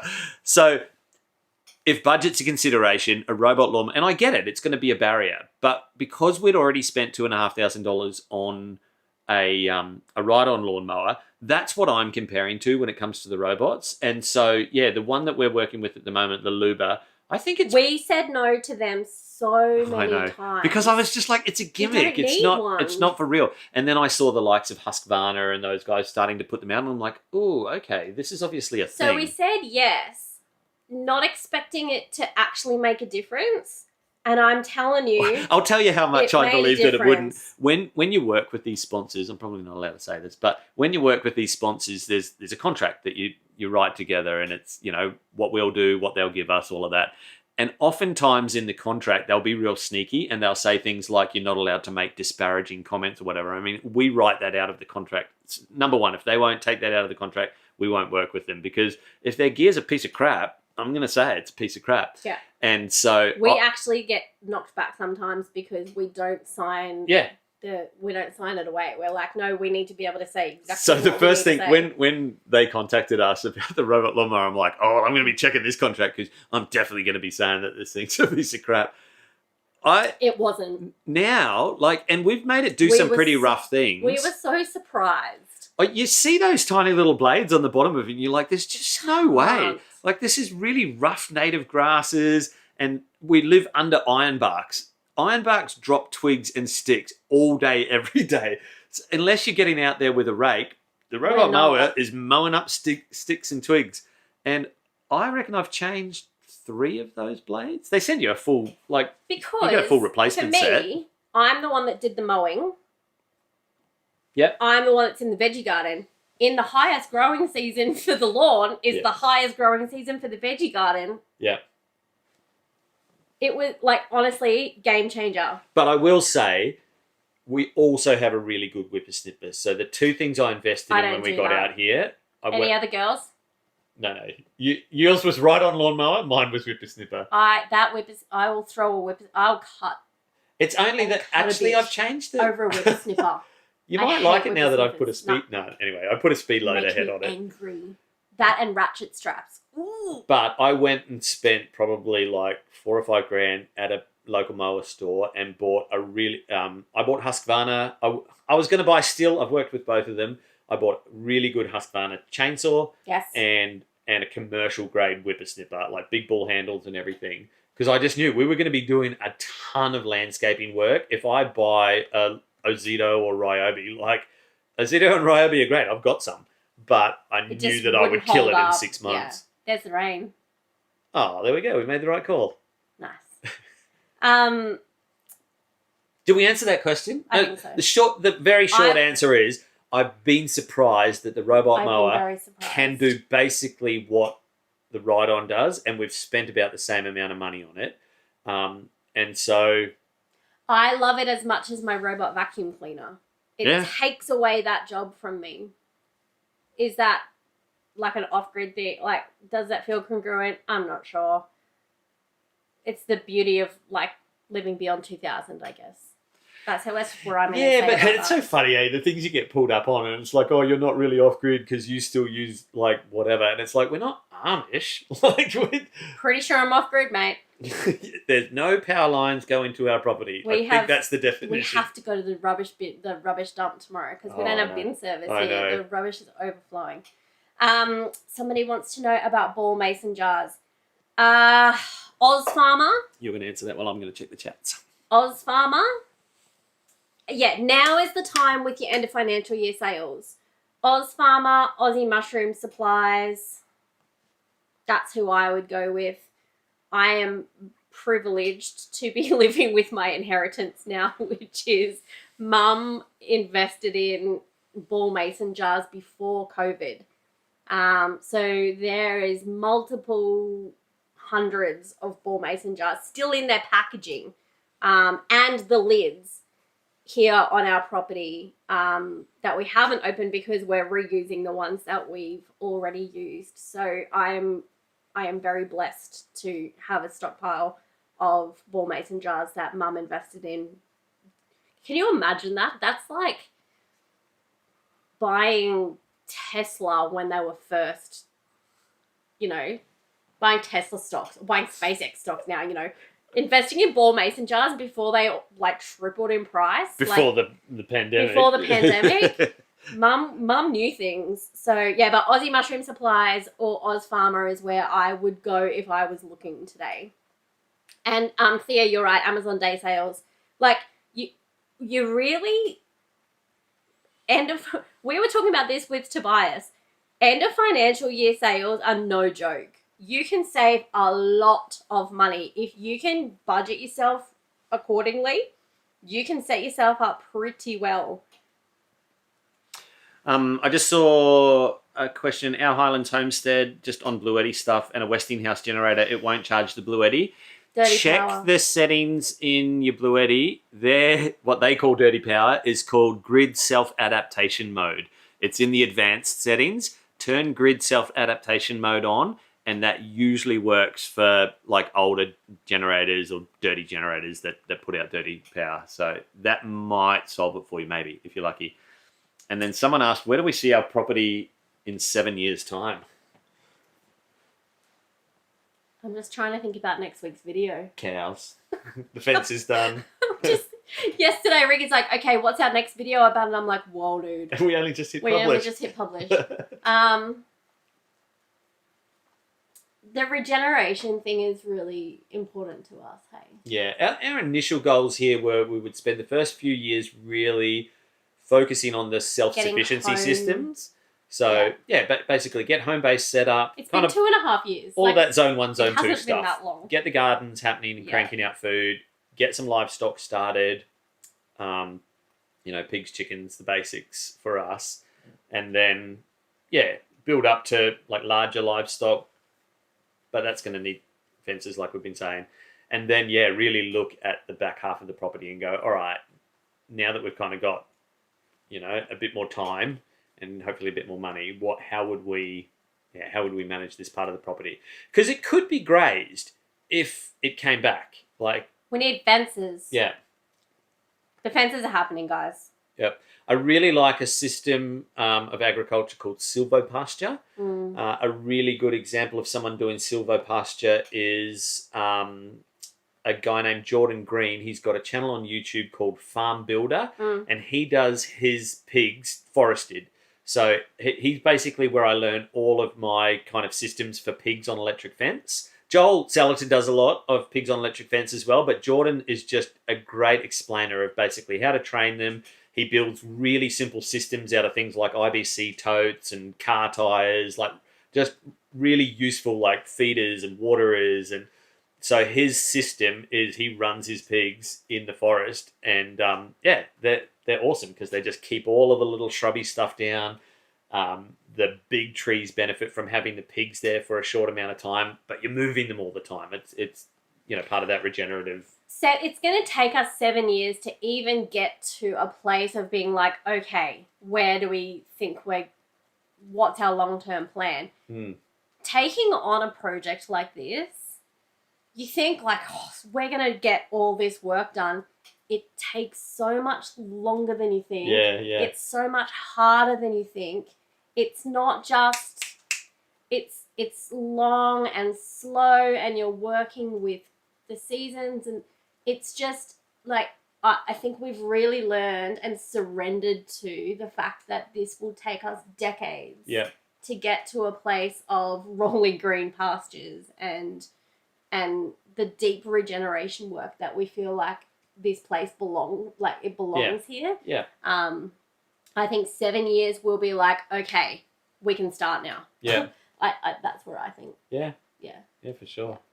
You learn a different like rhythm and time scale when you start a project like this, or just living rural or just managing land. Like you just can't. Does anybody here watch Sean on Dust Ups. Like he's a YouTube channel. He's in Texas, and he's got like 300 acres of basically just sand and gravel. And he's got this, awesome dreams of basically, it's like a greening the desert project.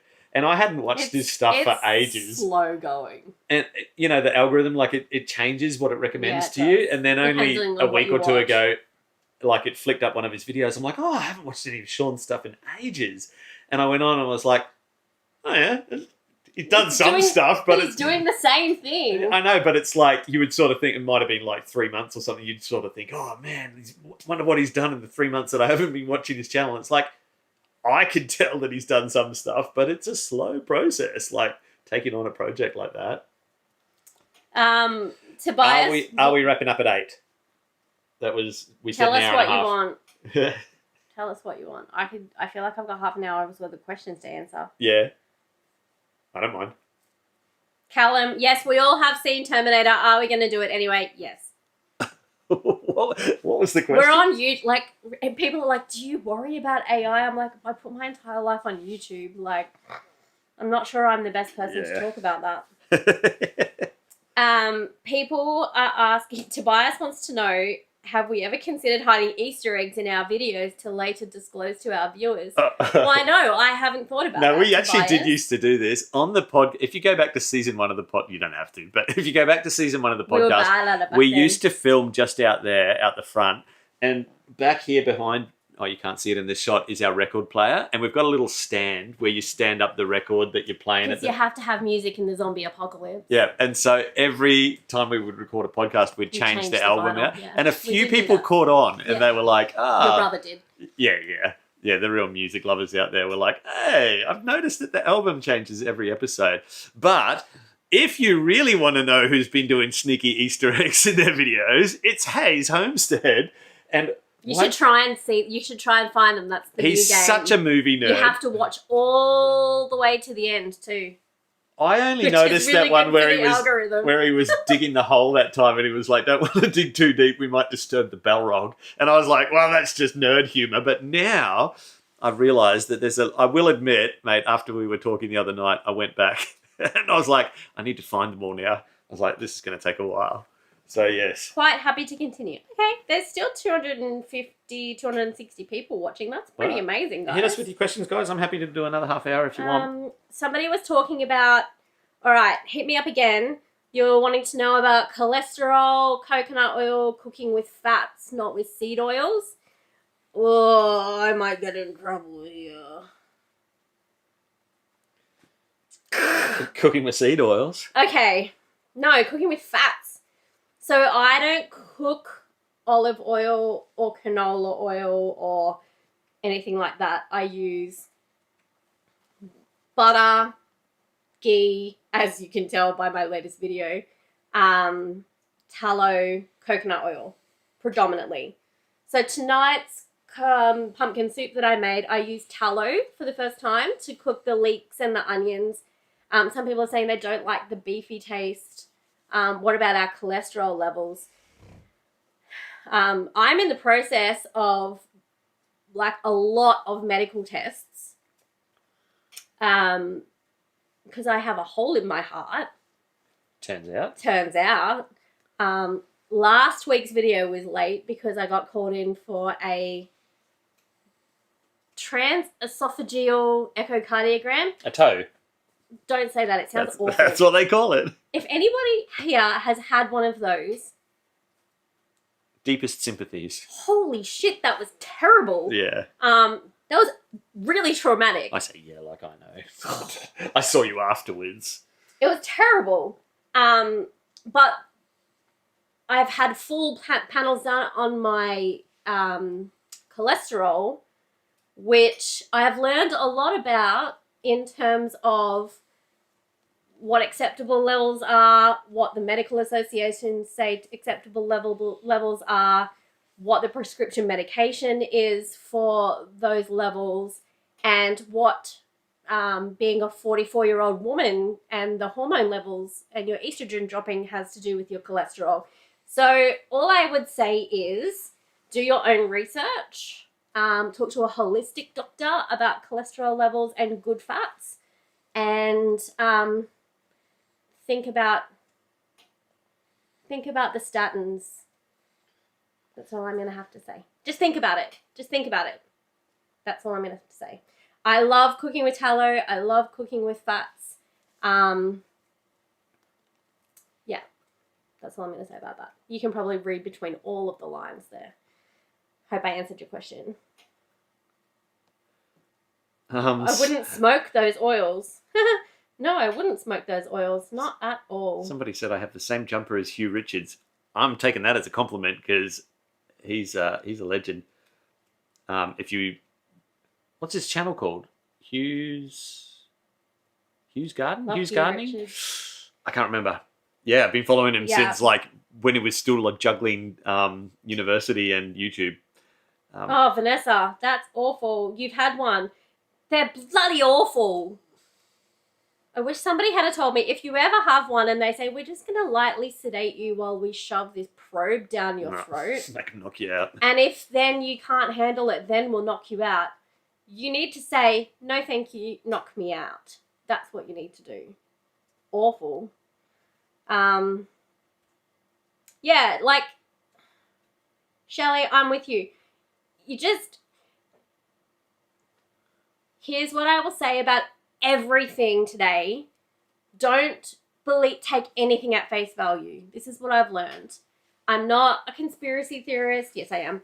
I am not anti-medicine. I'm not anti-hospital, obviously. I'm not anti-everything. I just think that there's too much convenience with what we're being told and not enough research done behind the scenes. So I am happy to take medical advice and then I will do my own research and maybe get a second opinion.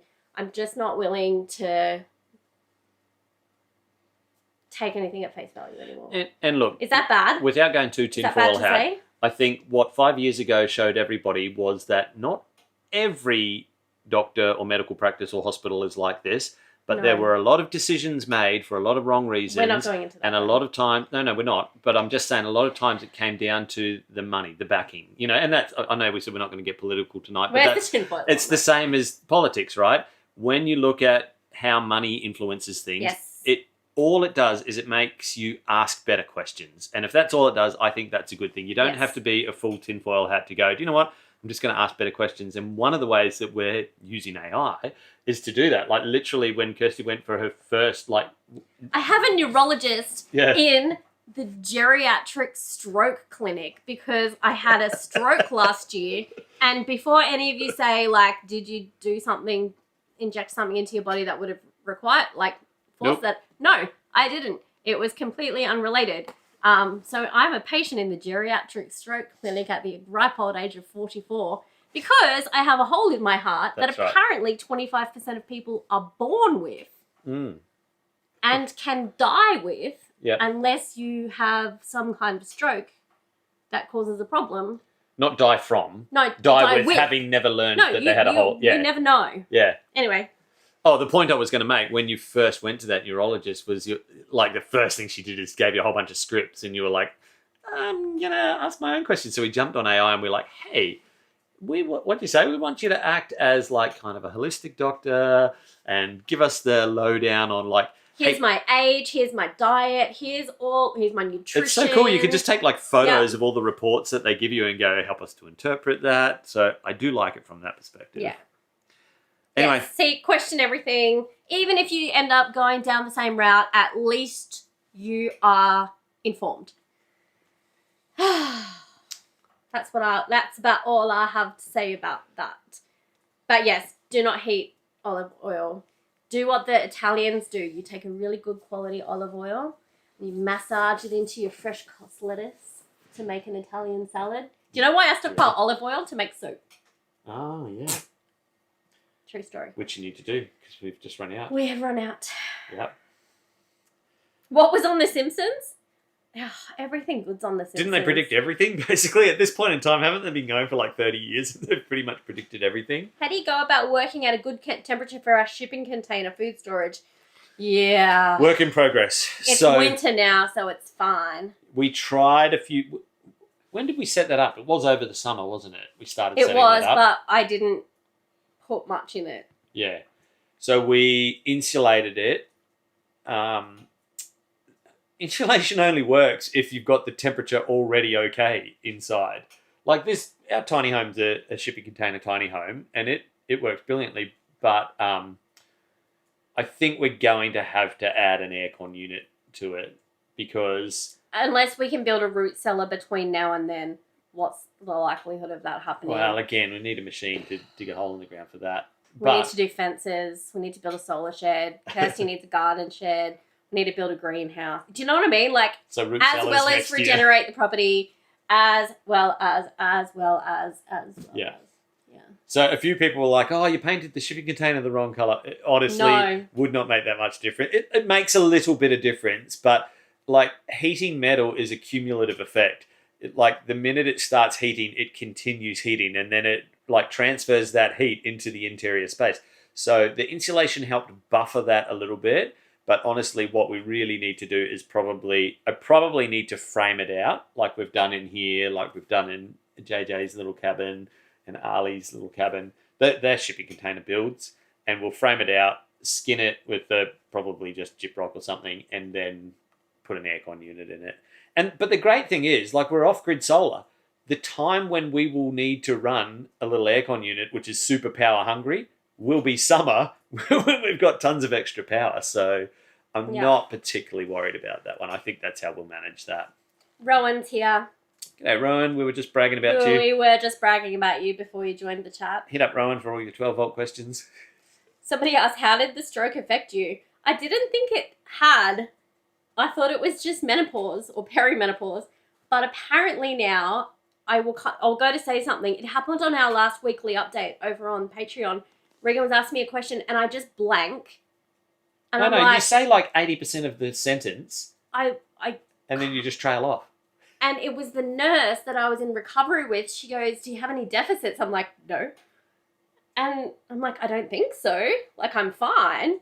And she was like, oh, I just find it really hard sometimes I find it hard to find the words to finish a sentence. And I just went, oh, that happens to me. So that's the only deficit that I have from that stroke. TIA stroke. I don't want to say stroke because that sounds scary. Yeah. But if you've not done first aid training or you're not up to date, do it because it happened in Bunnings. And as soon as it happened, I knew exactly what was happening. Yeah. And I punched the hospital into my map and I went, it's a 9-minute drive. I'm going to beat the ambulance. So I just just put her straight in the car. So that was just a female trait. Yeah. Because all of the doctors were like, were you under any stress? I'm like, I was in the plant section at Bunnings. That's like the least stressful place. It's only stressful when you get to the checkout. Yeah. People are talking about fridge panels for the shipping container, roof over the shipping container. Yes, I agree with all of that. Fridge panels would be a good way to do your internal if you... Honestly, we'll buy another shipping container and fit it out and then move everything across. I'm not taking it all out and doing that. No. Because Regan does need a studio. Well, on nights like tonight, we need a studio. We need a studio. We need to I'd love to try and go Underground? Yeah. Anyway, we're going to try a bunch of different things. And I think that's partly part of why we make YouTube videos as well. It's like, we tried this. Yeah, have a go. Here's what we learned. Yep. Maybe it'll help you. But we've got until about November to be able to sort that out. With the climate control. At the moment, she's fine. Those fridge panels are good if you can score them secondhand. Otherwise, if you know how to frame up a wall, just build it yourself. It always works out cheaper. But a mate of mine just did his whole patio area because he scored a trailer load of fridge panels and it was absolutely the right call. So if you can get them, that'd be a great way to do it. Our mate somebody, Chupa, Yes. is that it? Yes. C. Hooper. I don't know. The big fella's thoughts on machinery and his thoughts on what is best for an off-grid setup like you have. Oh, it's such a hard one to answer because the farm we came from was established when we took over the management of it. And so they had a lot of gear already. But in the time that we took it on, I upgraded the tractor there to a good 60 horsepower tractor. And we had a plumber move in down the road who bought himself a little 2-ton excavator. Oh, like a little 1.8 cat. And it was just such a handy piece of equipment. I honestly... Look, if you were doing a project like ours where there's nothing here and you are doing everything, driveways, drainage, swales, what else? Like leveling pads to build sheds on. I feel tired thinking about it. All of have that. to do sometimes. Yeah. It's hard to go past a little excavator for all of that work. So if I could only do one, I would do a little excavator, and I say little, I would try and get something like a 3 or 5 ton even, at least for the first few years, and then swap to a tractor. And I get most people are going to be like, yeah, but the tractor is so much more versatile. You can there's so many more implements for it, and you could just put a backhoe on the tractor. And look, no, if you've got a backhoe on your tractor, and I'm thinking of you, Tobias, like that is a handy piece of kit, but there's nothing quite like. I wouldn't want to do drainage with a backhoe because you've got to put the legs down, turn the seat around. Oh, I don't know if Tobias's one operates that one. The only one I've ever operated was on a Kubota tractor.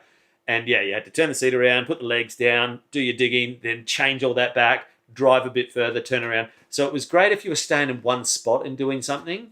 But if I was doing a driveway or drainage, that would just give me the shits, especially since I now know what it's like to have an excavator. Yeah. I didn't really answer your question, but I think the short answer is I'd go excavator for the first 2 or 3 years and then tractor, or both if you can afford it.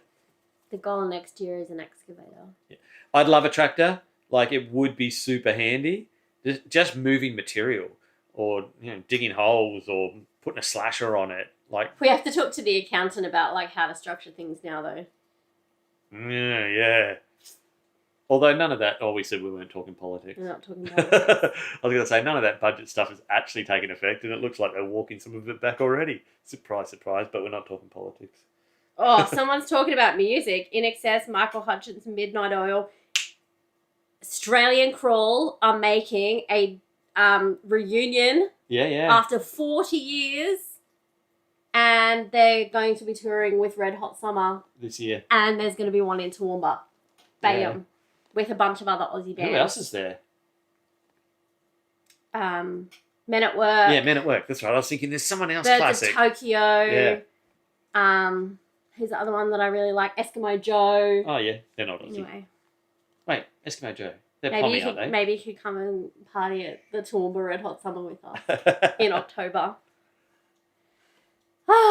Okay.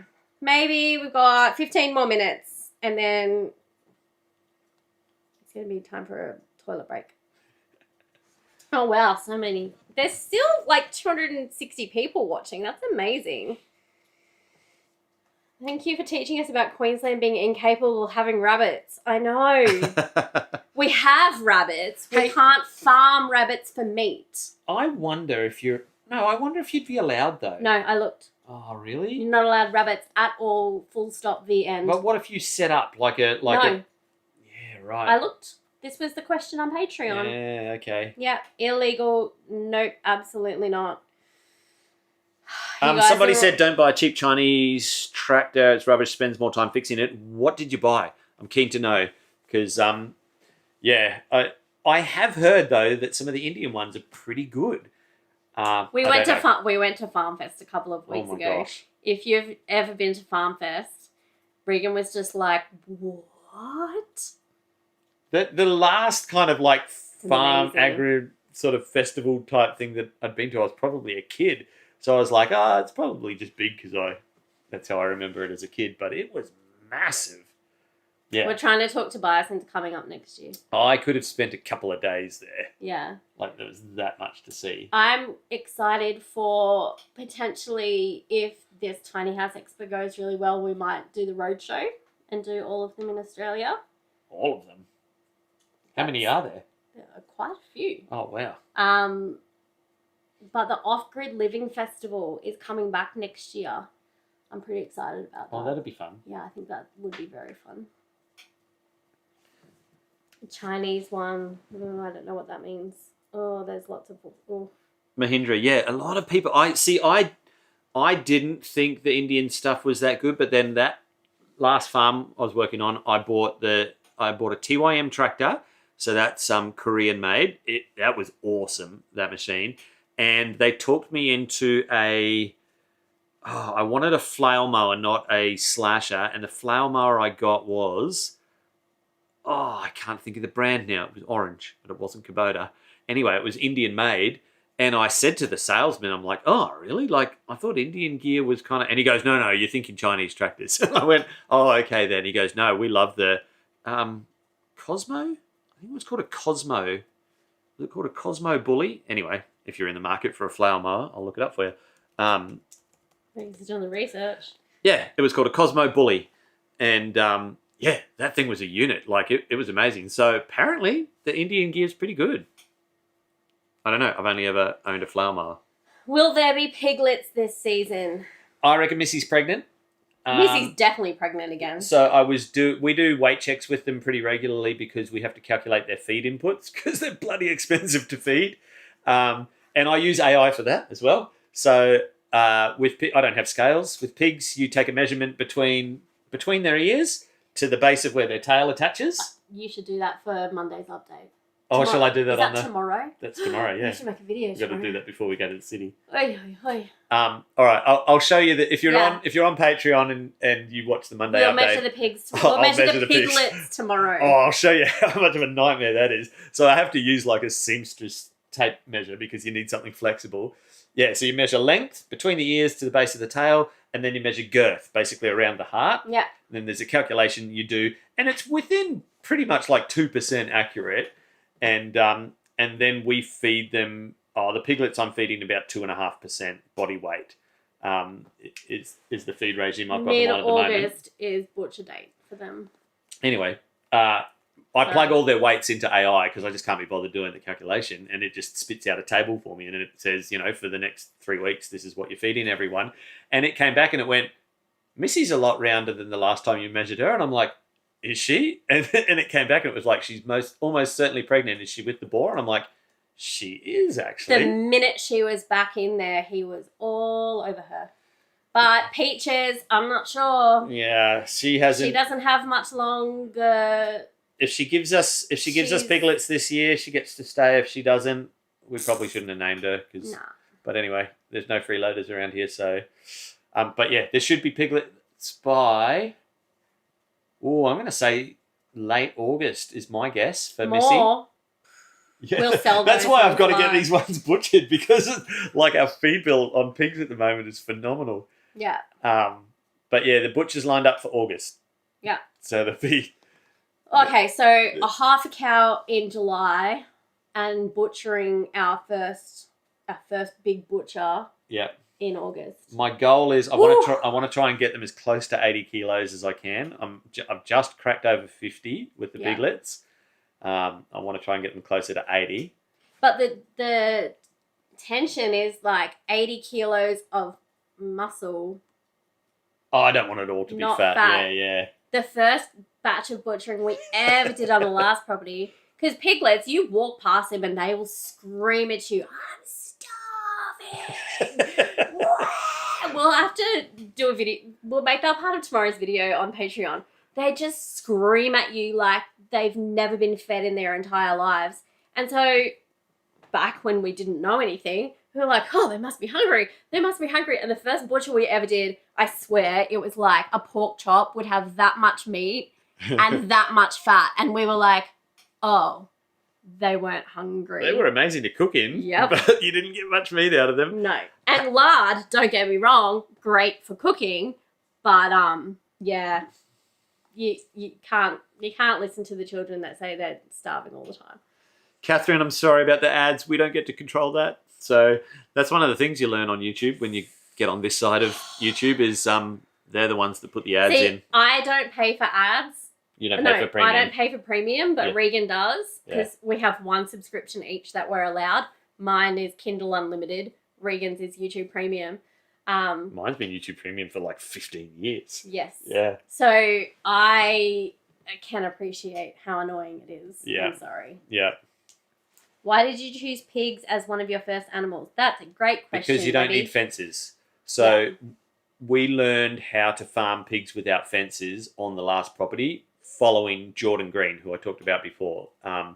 And we knew we could do it without fence. You need electric fence, but it's really easy to train them. Big W Marketplace, you can buy a 2 kilometre roll for pretty cheap. Oh, yeah, that's right. Yeah. Yeah, I needed extra fence poly tape. Oh, dear. And I got 2 kilometres worth for I can't remember. It was dirt cheap. Might have been $100. Yeah. 10 more minutes, guys, and then we're going to have to call it because I should have gone to the bathroom before we started. Somebody was talking about Happy Little Vegemite. The first comment on Friday's video was like, what kind of human buys bulk Vegemite? And I was like, what do you mean? An Australian human? And it's had so many replies. So I think the commenter was just here as our Happy Little Vegemite. Sophie Louise. Is that you, Sophie? That was funny. I love good comments like that. It's great. What's our robot vacuum cleaner? Ugh. Okay, I bought a Kmart one. Don't buy a Kmart one. We did It's stupid. It's dumb. That is. Oh, look, it's a 40-foot tiny house shipping container converted into a tiny house. Yeah. Like it gets the job done done in a few minutes. No, because we have blue heelers. Yeah, true. Remy doesn't shed all that much, but Luna's double coat, oh, mate. And just fly. It just, it all adds up. But we did have a Roomba before. It was about 8 years old when it died a few months ago. And I panic bought the Kmart one because I was just like, I don't want to do this by myself. So if anybody else has a better brand recommendation, I'm happy for it. I just bought that as a stopgap and I'll just give it to one of the kids for their rooms when I find the ultimate one. I don't want one that has like the mop function because it needs to go underneath one of our cabinets. Tiny house life. But yeah, the Roomba I was happy with. So maybe have a look at that one. Our Robo Rock is Captain Kirk. That's amazing. We call our Roomba Rosa. Like from the Jetsons. That was like Rosie. Rosa. Yeah. Yeah. Somebody mentioned, I think it was Thea, that you had a UHI. Do you mean tractor or excavator? Because and you said you like it. I'm definitely interested to know if those UHI excavators are any good. I have watched, there was a guy on YouTube, I forget who, I think he's Aussie, and he got the 5-ton, and he liked it, so they're a good price. Oh, somebody has been talking about what's our plan for bird flu. Do we know anything about it? I do know that there was a case or 2 cases in Western Australia. We don't like to say anything unless we've researched it, so maybe we'll do that on our pod this week. I know, because even that hantavirus thing, didn't that fizzle? They just jump on it now, don't they? It's like, news. We've got something we can sell. Not sure, Kevin. We'll do some research. I don't like to talk out of my ass. So, yeah, we'll do some research, maybe talk about it on our latest podcast. Felicity, we do shoot on our own land. We don't have kangaroos here. We have wallabies. Yeah. And they're protected. They are protected. But they also don't cause us too many problems. I kind of love them. No, I reckon there's probably... Except for when I drive past them having sexy time on the way out. On the driveway. Oh, it's a bit like, whoa. I reckon there's probably 30 to 50 of them on the property. And honestly, I don't notice the damage. And we got pretty dry and brown there for a while when there was no rain for 3 months. And yeah, they started to creep in a bit closer to the tiny home in the gardens, because obviously we're an oasis of green in times like that. But it's not overpopulation problems. So have we thought of harvesting our own kangaroo? Yeah. I would. There's somebody in our community that culls, so that Yeah, we've got a neighbour. She lets us know when she's culling. Yeah. There's been the occasional time where I've gone for a bit of a bushwalk and I'm like, oh, there's a kangaroo with its head blown off. Obviously she shot that one close to the boundary. Yeah, most of the time she takes them though. Yeah. I would. Kangaroo steaks are delicious. Good for dog Dog meat food. too. That's the dog food, cat food apocalypse plan. There's a lot of last minute questions here. Holy moly. Oh, get them in. Well, everyone's loving Vegemite. I know, right? Oh, okay, Buckles, we will bring Vegemite when we come to visit you in Bali. Absolutely. I have probably a whole lifetime supply at this point. After my... Because I thought Mum said she was going to split with me, but she said, no, I've got plenty. So now I've got so you bought 2 lifetimes worth of Vegemite. It's fine. It lasts forever. What brand of coffee beans do you use? 6 of 1 coffee beans, but if you live anywhere, look for your local coffee roastery and support them. Absolutely. Always polite with my robots. Hopefully they'll spare me in the apocalypse. Oh, we were doing something. What were we doing? Oh, I was moving hay bales, and Rickon's like, we need to pick up dog poos, and I'm like, that's what we need a humanoid. That's what a job a humanoid robot can do. I don't want it to cook for me. I mean, it can clean for me if it wants to. But dog poos, like doing that job. So that's a yes. I can You get can an do that Optimus one. robot. You can do that one. Absolutely. I feel like that's a waste of. What do they say? That thing's going to cost like $20,000 or $30,000. Can you just imagine Maybe the they'll first job sponsor you it. give it is like? Can you imagine how Go much and clean shit up we the would dog. cop for being off grid but having a humanoid robot? Wait, You would do it just to I stir would the just pot. do it to stir the pot. You definitely get some views on your YouTube channel then. Look, if it was just pick up the dog poos. Oh dear. Yeah. All right, guys. Last questions. I will be leaving Vegemite in my will. Yes. Yeah, we will. Just like my mum is leaving me her unopened ball mason jars. Oh, somebody said something about an Australian grown coffee. Keen to know which one, because There's one in the Northern Rivers. I have Oh, never my tried God. an Australian coffee that I like. Somebody said you would But have if there was one, I would drink time it. growing coffee out where we are. I would have said yes, but we went to... Where was that awesome vintage place that we went to on my birthday? Not Boona. This year? Yeah, really fancy. Out near Boona. It's very expensive. Bar? Cow Bar. Yeah. And there's this wedding chapel there. Yeah, that's right. It's very fancy. And they have these enormous coffee trees everywhere because we were like, what is that? They were magnificent. Yeah. And I said to Regan, I think that's a coffee tree. Yeah. And lo and behold, it was. Yeah. So And they were loaded. they were. I was like, but a coffee tree only yields a kilo of coffee. Yeah. So I would need. Well, but those trees were huge. I would need to treat coffee less. I would have to be less discriminate about it. I would have to be like, this is my one coffee a week.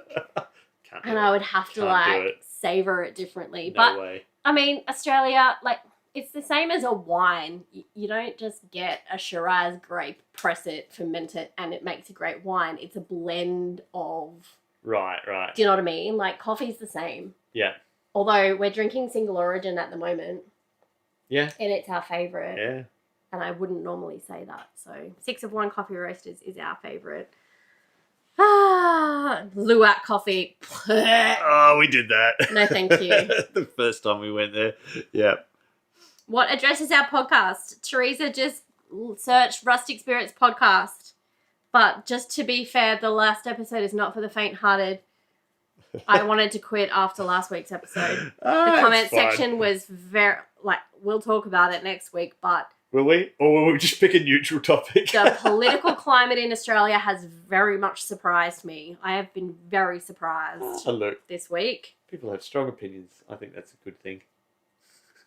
Beck's going to use my video to make passata soon. Ooh! You should do it. Our whole street has had my passata. Definitely need Our whole street. There's 4 houses on our street. Our whole street's had my passata. That's great. The Cow Bar Butcher is on point. Nice.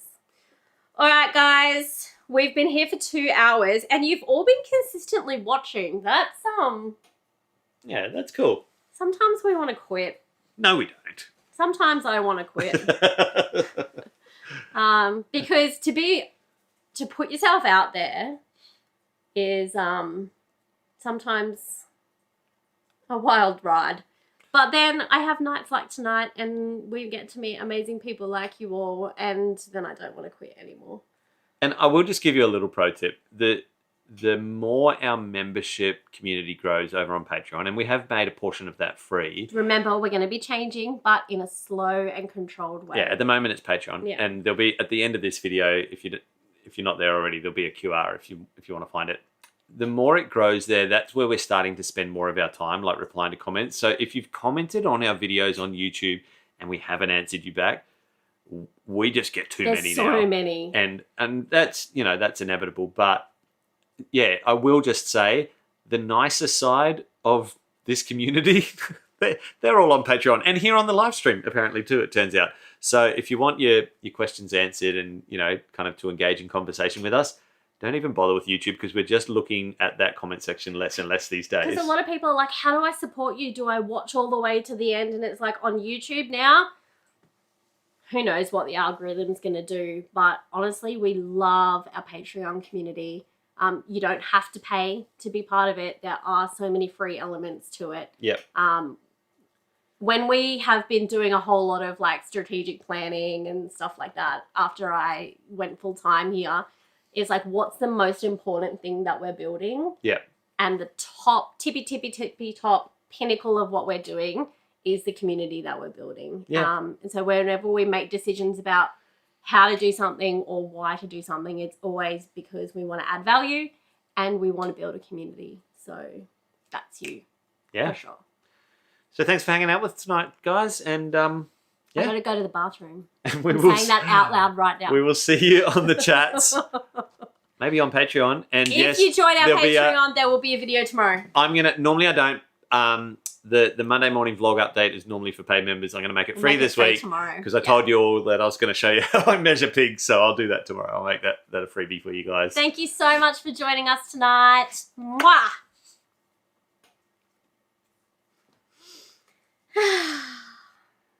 Nope, that didn't work.